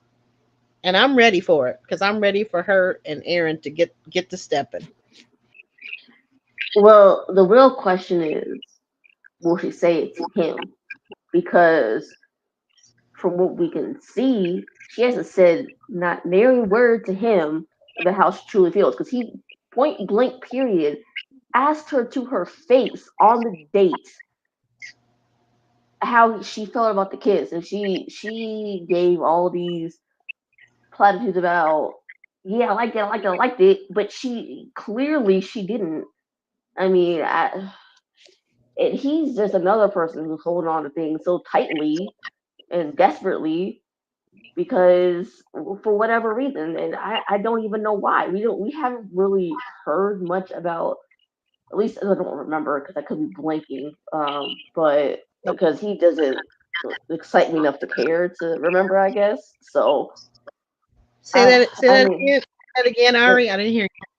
I said he doesn't excite me enough to care to remember, I guess, about what, like, if he said something about his past. So I mean, uh, I, there has to be a reason why he's holding on so tightly to this delusion He did that she cares about him he because did mention to Dr. Sorry to interrupt, but he did mention to Dr. Allie that he does not like failure. He's afraid of failure. He did mention that, and that's yeah, something but that why though? I don't remember him ever saying why he felt why? like that, and I Okay. don't think he's ever really explained anything before. And like I said, I could be just forgetting because I don't care enough about him because he annoys me. But 'cause, yeah, I mean, we need to know why he's literally holding on to something that does not serve him, and Right. um, it's. I mean, we got a lot of information for Joanna with the essay in and of itself, so that kind of I think helps explain her behaviors to some extent, Okay. maybe. But for him, I'm just like, why are you holding on so tightly? Why is it that you literally cannot let go of something that does not serve you because, and you're saying it's because of failure. You don't want to be a failure, but there has to be a reason for that, and I Yeah, don't that's a good understand it. point. I want to understand why, but part of me also doesn't really care because at this point, you're holding on to the delusion too much, and it's starting to irritate me. And I'm like, if at this point, I'm just gonna be like, if you like it, then I love it. Then go with God, do what you got to do, whatever. I don't care anymore at this. Or starting to not care anymore at this point because Maybe we should, if we could swap partners, maybe we could get Sandia and Aaron J together, and because they both seem very long suffering and both seem to be very mild mannered and very caring people. So well, he's stuck on Joanna, so I don't think yeah, that's gonna work. Like, and he Sandia's is stuck on stuck on Chris, Joe. Yes, and he is. Sandia's stuck on Chris, so I don't think that's gonna work. But I Well, mean, it maybe the investment. Let's look at this. Okay, you wondering what it is. The only thing I'm thinking, and this may not be it, but just for sake of argument, maybe the time investment. Now I forget. JR, jump in here if you recall. How long, or in the chat? You guys jump in the chat. How long had Jody and Aaron been seeing each other that never ever met before they met? Was it, nine were months. they like I'm looking at It was about the 8 to 10 months, website. It's 9 something like months. that. 9 months. 9 months? I'm look. Mhm. So 9 months, that's a reasonable, good size investment. It's not 3 months. Of course, it's not 12 years either. But 9 months, of as Aaron, the other Aaron H said, talking to someone over the phone daily, you could fall in love with that person. I do believe that. I believe that's kind of the premise behind Love is Blind. You're talking to somebody in a pod that you can't see. Nowadays you can do FaceTime and you can see the person, but of course it doesn't match up necessarily to what you're going to feel when you see them in real life. But I'm wondering, I'm thinking maybe if he invested whatever it was 9 months, he fell in love with this illusion or this idea of Jody. And Jody, when she wants to be, I think she can be intriguing, sweet, sexy, all of these things we saw on the photo shoot. She looked very sexy, very good, very attractive. But here's the thing, like you said, to your point, Ari, now you're in person and this woman is diminishing you, demeaning you, she's flirting or admiring another guy. If not flirting, she's certainly being very admiring of this other guy, and it's not you, and she doesn't have time for you. You get back from the photo shoot and all she wants you to do is go get her a slice of pizza, and she won't even talk to you. So yeah, to your point, but I'm just thinking maybe it's the 9 months for him. Maybe it's the 9 months, and whatever his fear of failure, yeah, we don't know that. We don't get the backdrop on that, but maybe that more will be revealed this upcoming week, hopefully, because we only got a couple more weeks for these people to wrap things up. So what do you think, Ari? Uh, I need them to get off my screen. That's what I feel. Yeah, I'm ready. I'm ready. Get off my You. JR, you wanna weigh in? You want to weigh in on this couple before we Yeah, shimmy and shake on out of here? yeah. I feel like I can definitely understand what Aaron's saying about the fear of failure. Like sometimes you don't want to start all over again. Sometimes you want to see it through the person that you've got the feelings for, and you kind of try and work around the obstacles that are in the way or the way they're treating you and all these other things. You try and look at the end goal. Okay, but you know what? If we manage to make this work, then it's going to be something special. It's going to be something great. And you keep working towards that. But while you're doing that, you're taking your eye off all the instances where you're not connecting, or where she's disrespecting you, or she's being distant from you, or she's trying to push you away. And I think he likes her more than she likes him. Clearly, it's been evident from day one. It's the Right. complete opposite of the Sandia Chris situation. This time, you have a Right. guy who's really into the woman, and she just doesn't reciprocate anything. She doesn't want to be intimate. She doesn't like, the closeness aspect. There's definitely not going to be any sexual shenanigans.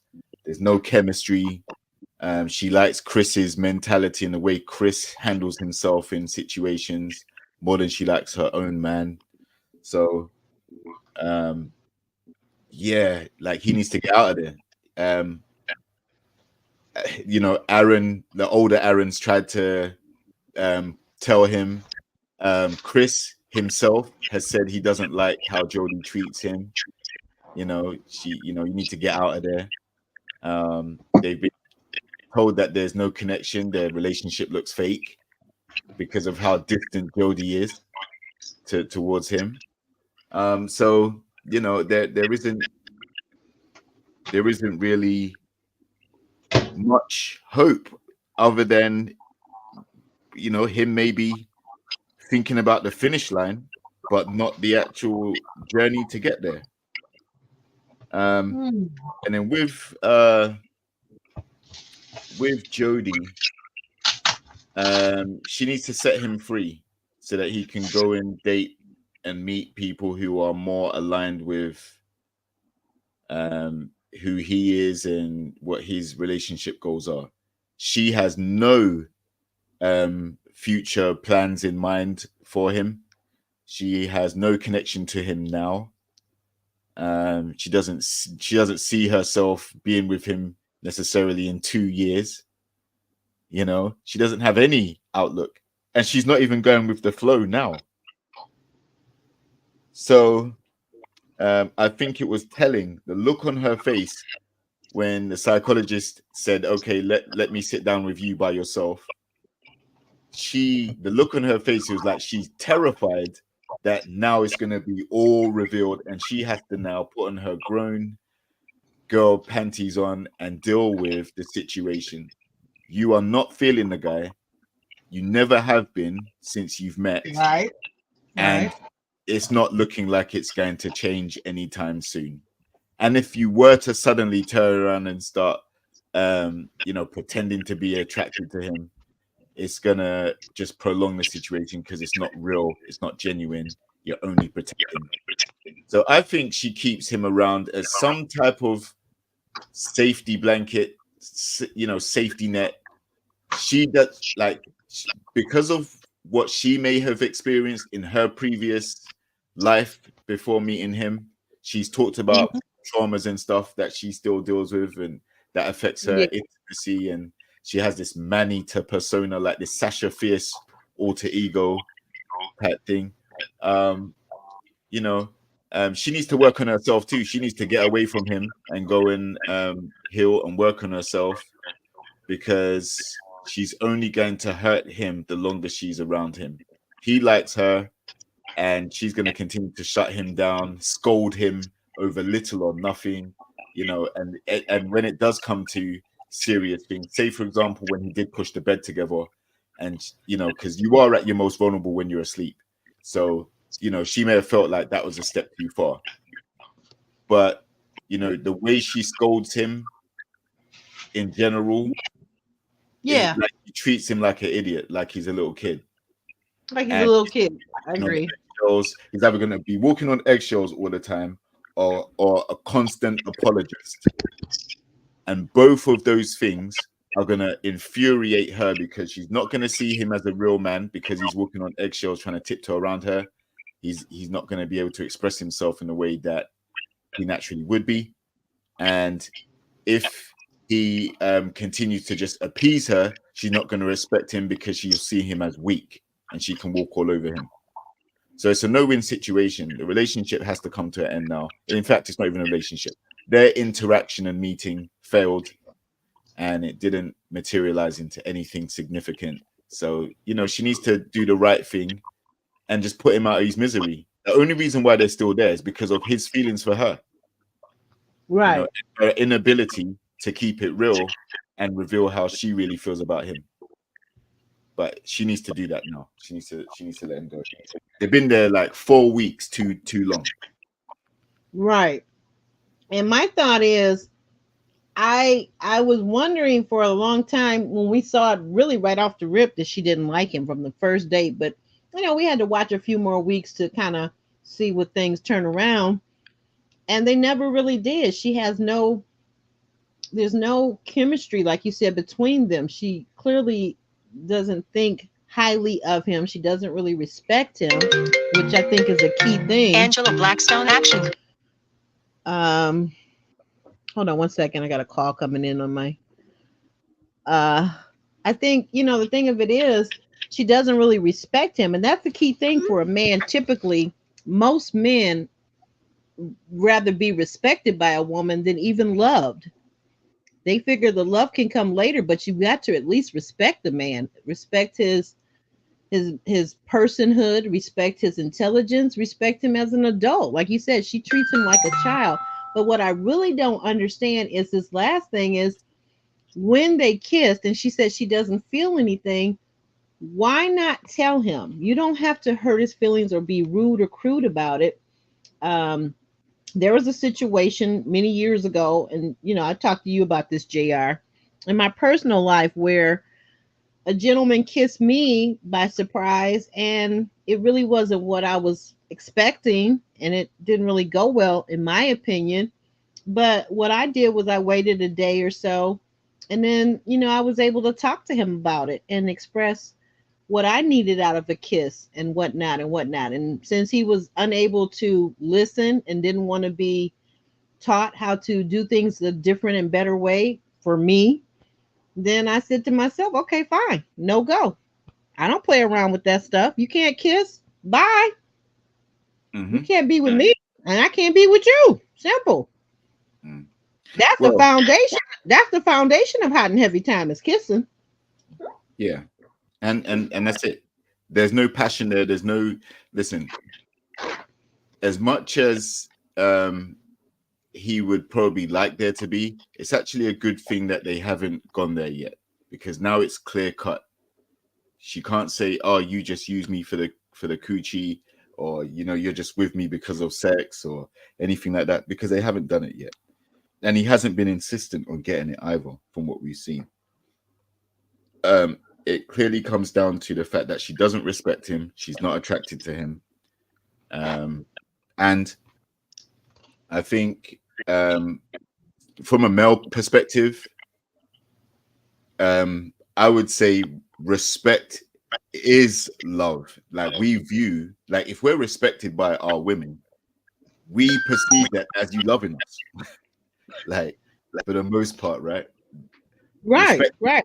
Yeah, so if you're disrespectful to me, you can't actually, you're just giving me lip service if you're telling me that you love me while you're disrespecting me.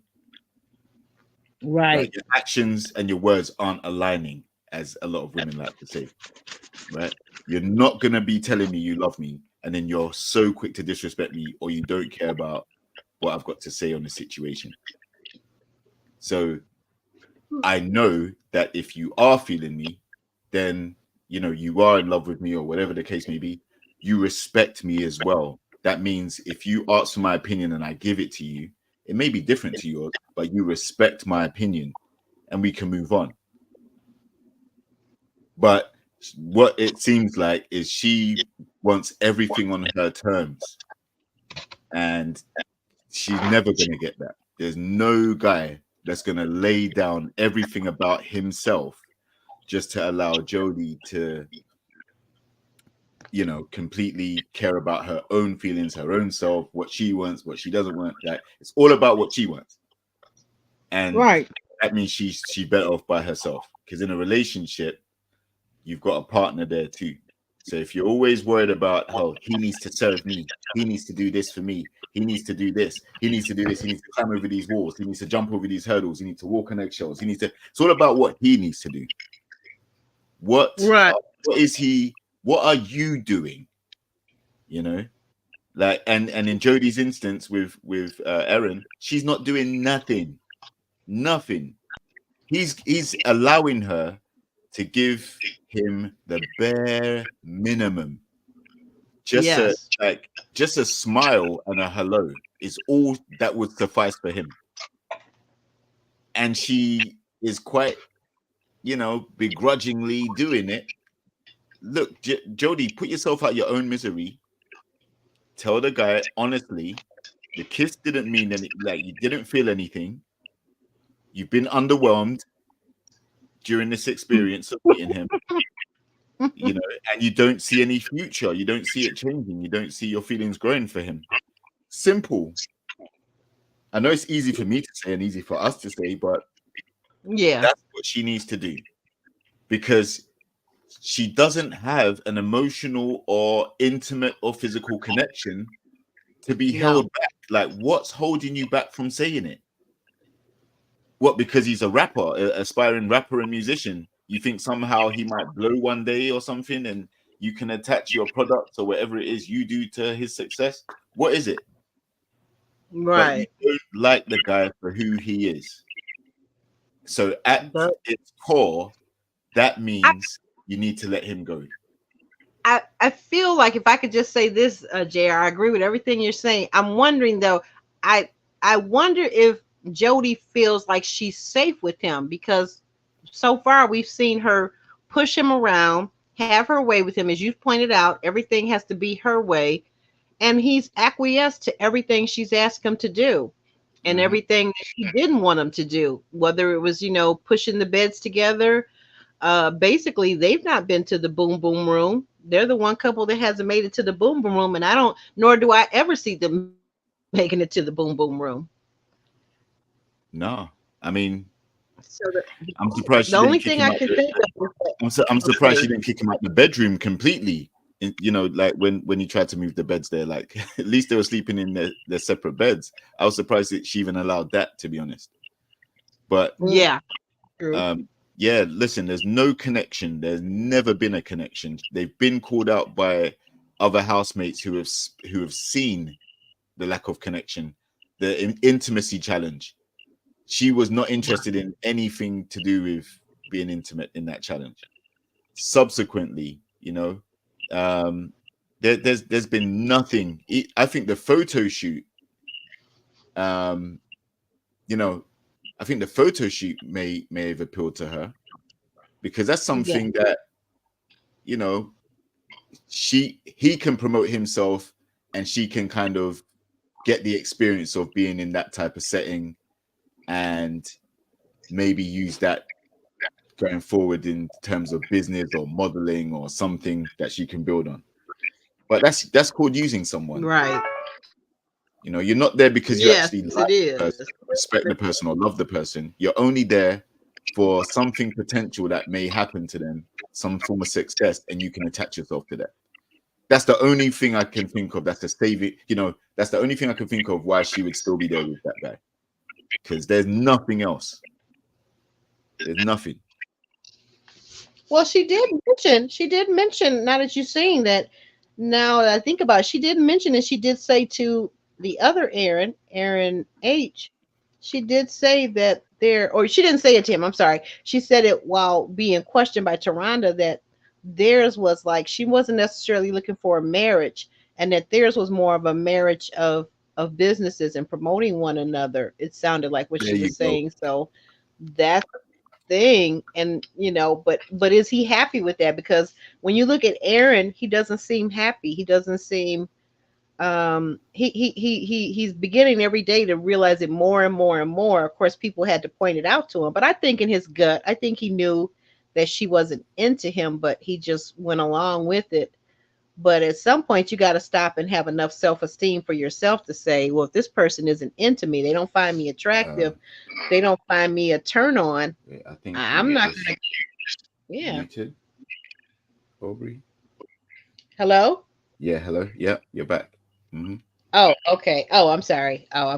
You know, I was saying that at some point, you know, if a person is not attracted to you, like, how far can that really go? It can't. Not very You're going to be in far. a sexless, intimacy-less, loveless relationship, and it's going to create resentment between one or both of you. Exactly. Right? So, you know, it's not working. Like, she obviously wants to withhold intimacy and the sexual aspect for whatever reason. Okay. But now, you know, there is no attraction there. There is nothing. There is no respect. There's no desire to, you know, even talking about marriage plans was painful for her, right? because, Right. like you said, she's talking about it's more like a marriage of convenience. What? Marriage of convenient? Convenient for who? He's gonna have a life of misery. He ain't getting Yep. nothing from you. Nope. Nothing at all. He's got a kid to think about as well. Introducing you around his kid, and like what we said earlier with Aaron and Diamond, introducing your child to someone is a very important thing. It can actually decide whether your relationship works out or not. Aaron has a kid to think about, and this lady Jody, she's not interested in him one iota, never has been.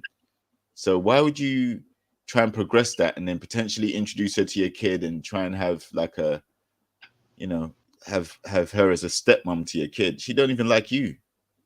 Right. And you're gonna want to get involved in your family situation.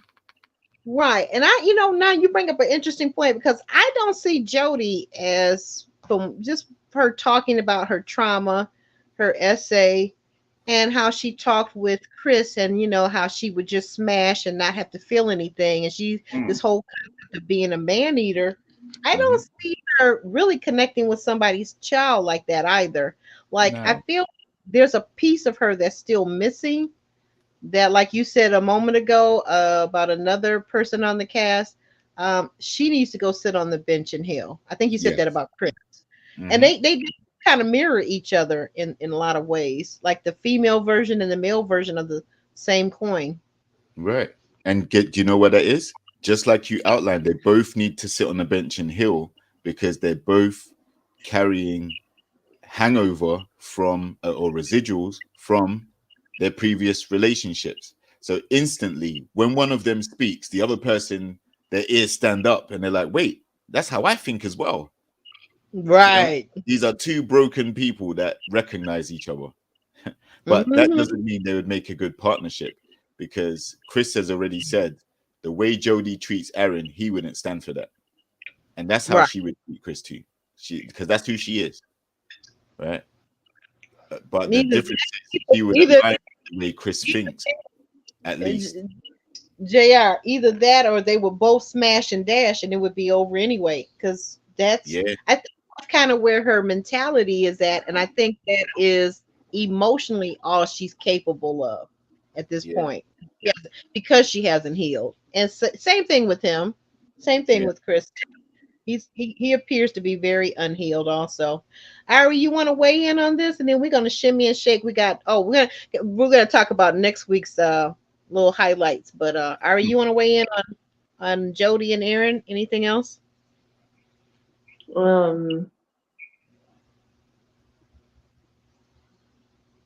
I think I said my piece on them. Oh, I'll add something. I'll add just one more thing. Listen. Okay. This guy was prepared to brave hot Cheetos and pickle breath and morning breath.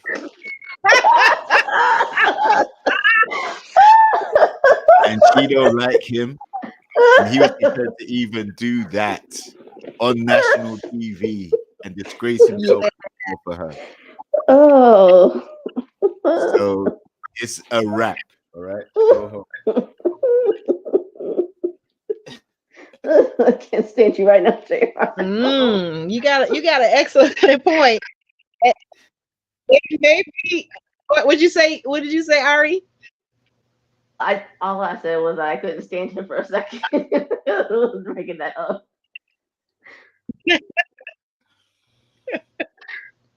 So next week. Yeah, next week. Let me get that up. Yes, next week. What do we see for next week on the highlights? I'm looking for my ticket. Aaron is finally proposing to Diamond. That's yeah, on bended knee. And she's taking a little while to respond too, because we get a little confessional. Like, he's like, but she's not saying anything. Most women, when the guy drops down on bended knee, they're already screaming, "Yes, I will marry you! Slap that ring on my finger, baby!" Not necessarily. It depends on the location, and it depends on how much effort he's put into the occasion. True. So that just Well, tells me from that it's not necessarily about the proposal itself and wanting to get married. It's okay. about how he does it, how elaborate it is, how special it is. You know, how much Oh, thought he put into it. oh, so you a mess, LC it. So you think that it could be that maybe he didn't put enough intention into it, enough money, it wasn't over the top, it wasn't at a fancy restaurant, he didn't take her to a ball game and have her name up on the headliner or whatever. What do you think? Yeah, listen, I think in one aspect it's a grand gesture because it's on national TV. This is something that he said he was gonna do from the outset. He told all the guys earlier on, look, I'm proposing to Diamond before we leave here. He already said that. He's already thought this thing through. Yeah, he did. National TV, first time meeting her after the the amount of time they've been dating, 3 years, I think, or something like that. But this is what he has been working towards, and I think he genuinely is serious about wanting to get married to her. I think Aaron really likes Diamond a lot. Yeah. But like the other couples pointed out in the episode, they never hear Diamond reciprocating the same level of intention or loving words and sentiment towards Aaron. They never hear it. Mm, that's what So, they said this week. Yeah. so the and ahhing, either she's intentionally delaying it for added suspense, or she's genuinely conflicted about whether the proposal was in an elaborate setting, or it was as glamorous as she would have liked it to have been. I think for me, and I just have to say, I appreciate all the discussion about Diamond and Aaron, but what I can't wait for next week, what I'm sitting on the edge of my seat waiting for, is the Aaron and Jody situation. I want to see how that's going to play out, and because we've kind of been forewarned that allegedly this week coming up, we're going to see more about Josh and Shay, and that situation is going to basically completely resolve itself. I want to see what's going to happen with those two also.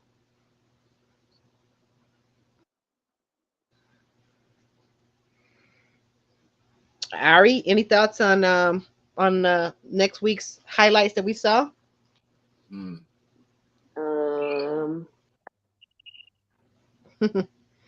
I hope she does put him, Jody. I mean, I hope she puts him out of his misery too. But I have zero faith because yes, she said in her solo confessional that she didn't feel anything.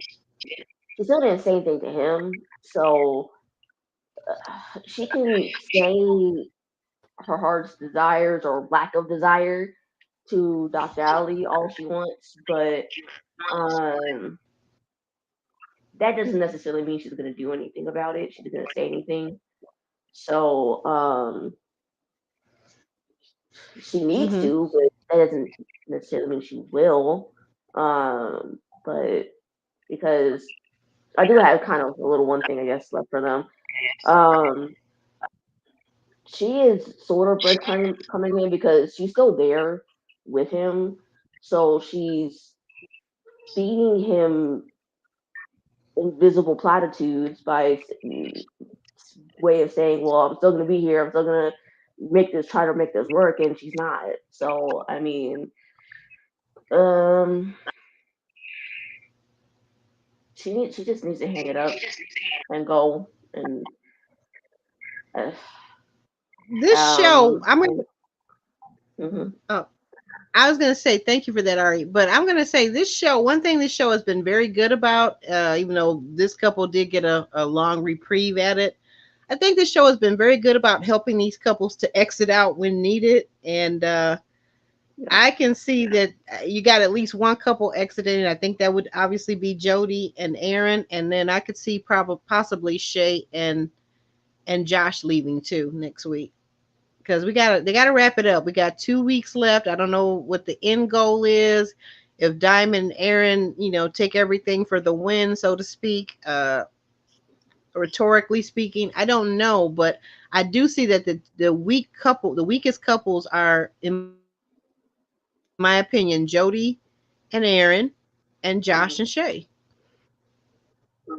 I'll add Chris Because I Candia, but absolutely not buy. I absolutely did not buy that Josh did not proposition Alexis. I don't buy it at all. Not even a little bit.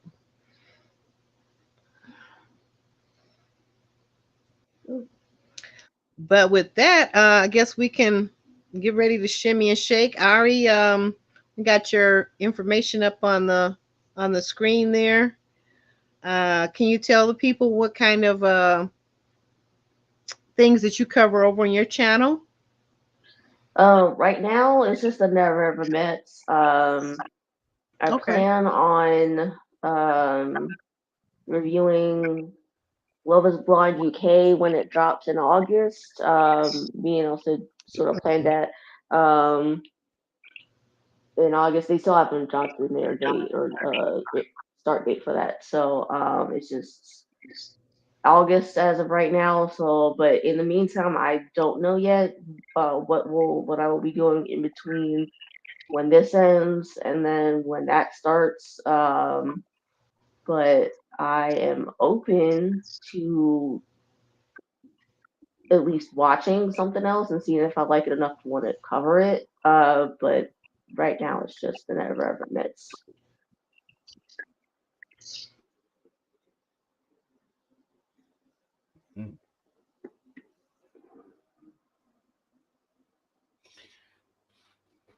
Okay.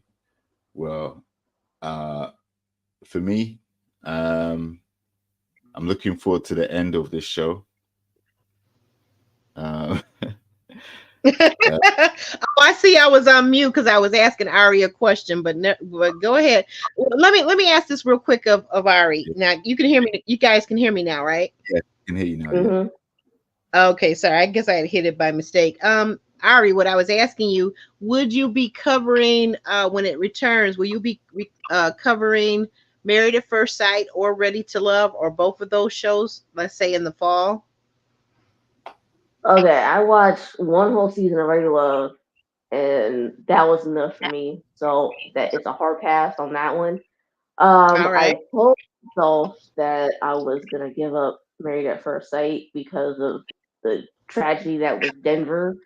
But I know they're going back to Chicago, so um,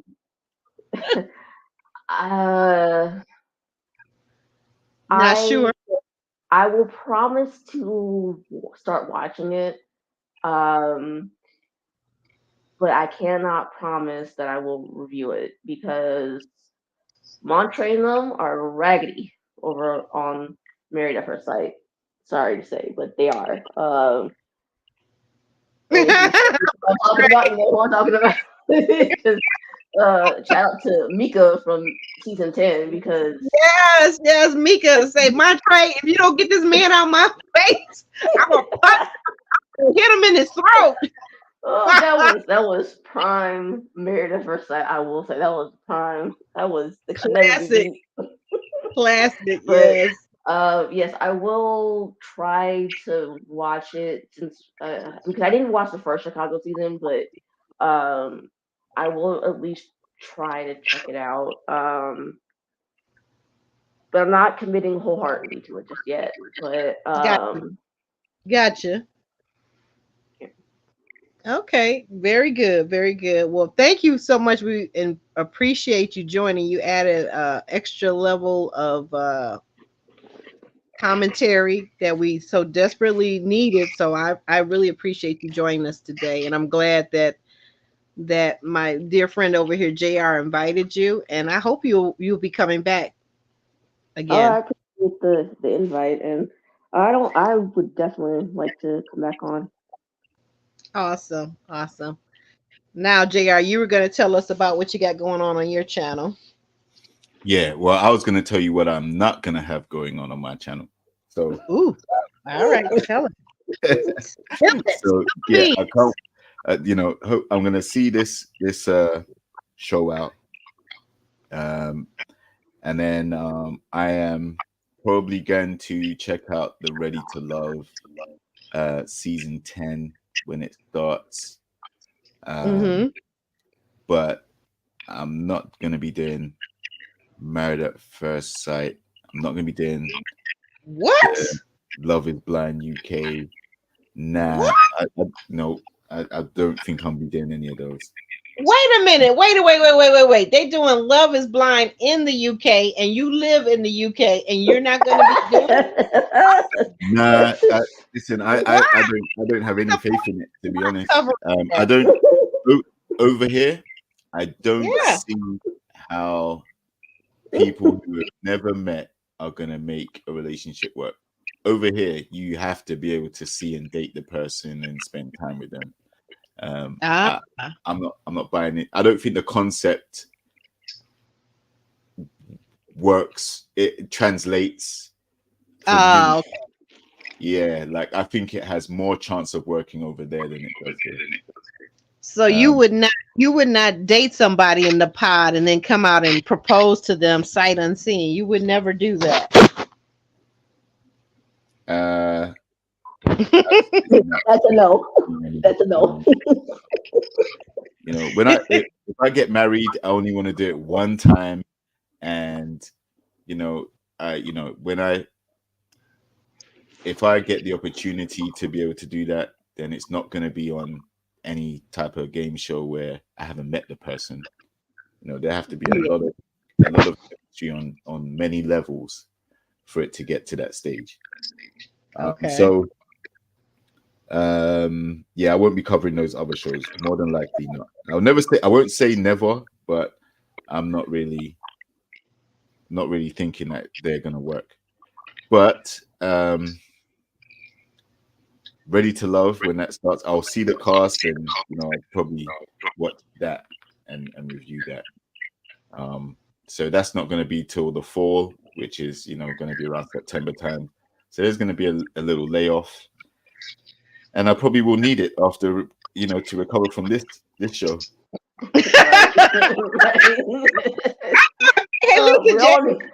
We all need a break. I'm going back into therapy after this. I'm going back into therapy for real. This show has been so triggering. I mean, between the essay, the DV, the everything, the women, the verbal abuse. Oh my God, it's been a lot. It's been a real whole heck of a lot. But I will say it definitely had its conversational point. So I'm gonna say that, and I will say also one other thing I liked about it is that how they brought in actual experts. They brought in actual certified counselors, therapists, top notch, and I think they've done a great job. I mean, of course, they can't fix everything in one episode, but they can at least give the participants ideas of where they should be looking, where the problematic areas are in their lives or their relationships, and what they can work on. So I do appreciate that part of it. Yeah, I did too. Because at least with this show, they actually help as opposed to Married at First Sight, where they don't help worth a damn. So I mean, it's tragic overall maths. Very tragic.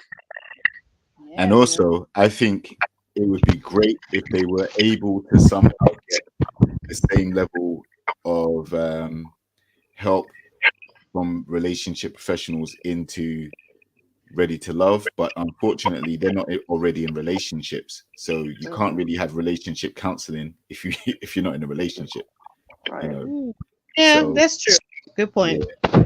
But they do need to have interventions that stop some of the more hostile and disrespectful interactions, because when they escalate, it brings down it brings down the product, right?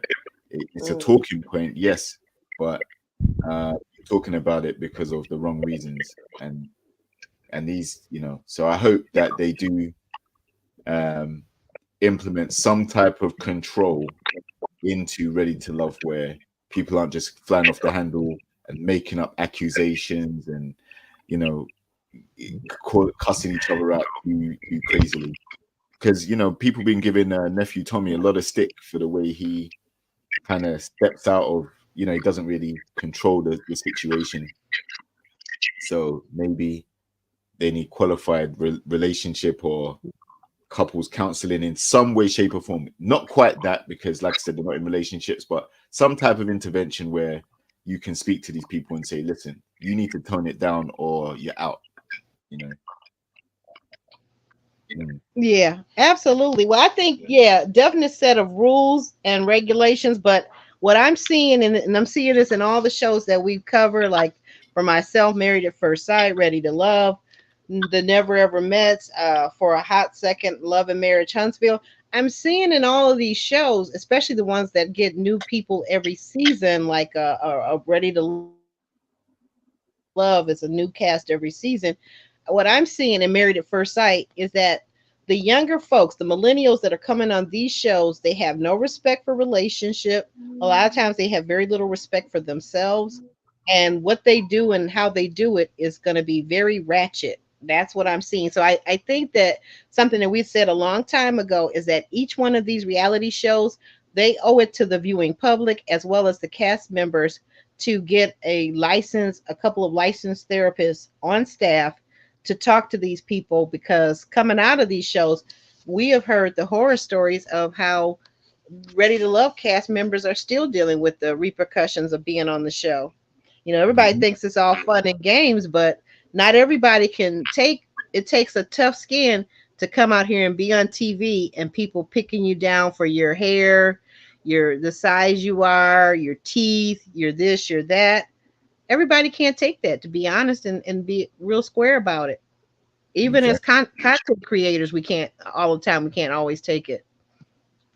That's true. And you can't really truly be prepared, because you may go on the show and experience it one way, but then after it's been edited and chopped up and been through the production process, you're seeing Yeah, narratives being formed which may not necessarily be accurate to what happened while you were there, and that's because they created their own storyline for you. So, and then you have to exactly. deal with people's perceptions of a false narrative that was created to drive ratings up for the show, but may not necessarily be something that you did specifically. Absolutely. But Absolutely. with regards to this brings me just back to Never Ever Hmm. Met. Like, Yes. so, even though it's 2 years on, Aaron seeing Jodie say things like she didn't feel anything from that kiss, and the disconnect, like watching it now in hindsight must Hmm. be quite Oh yeah. quite a sore spot for him, a triggering moment. You're watching this show thinking that your relationship might be one way and this, that, the other, and then now you're seeing all these confessionals and you're seeing that it was never like how you thought it was in the first place. So the delusion, the mind's created an illusion, and now you're back to reality and you're seeing it play out. All of them are watching the show for the first time 2 years later, and now you're seeing all these trigger points and people coming out and trying to make Instagram posts and stuff. So it affects their real life, and we should never lose sight of that, despite how we analyze it. We have to kind of also factor that into what we see and the critique that we Right. get, because they're normal people. Like, I'm sure they're like everybody Absolutely. You are their so own right. respect, right? So I agree with you. mm, Oh yeah, like from probably what 20 interviews or more that we've done on this channel since it started. Ready to Love people and cast members. I've always pretty much come away and and put a ring on it. I've almost always come away with a much better impression of the person on the interview after.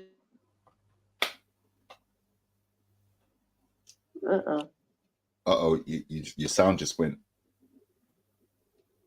I think you're muted. No?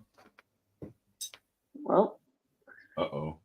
at least it's towards the end of the live instead of in the middle of it. Yeah.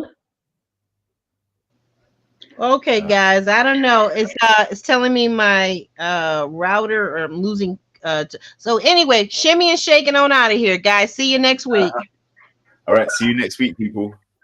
All right. Bye. Peace. All right.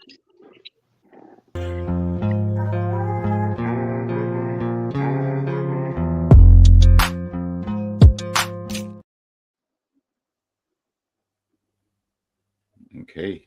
Cool.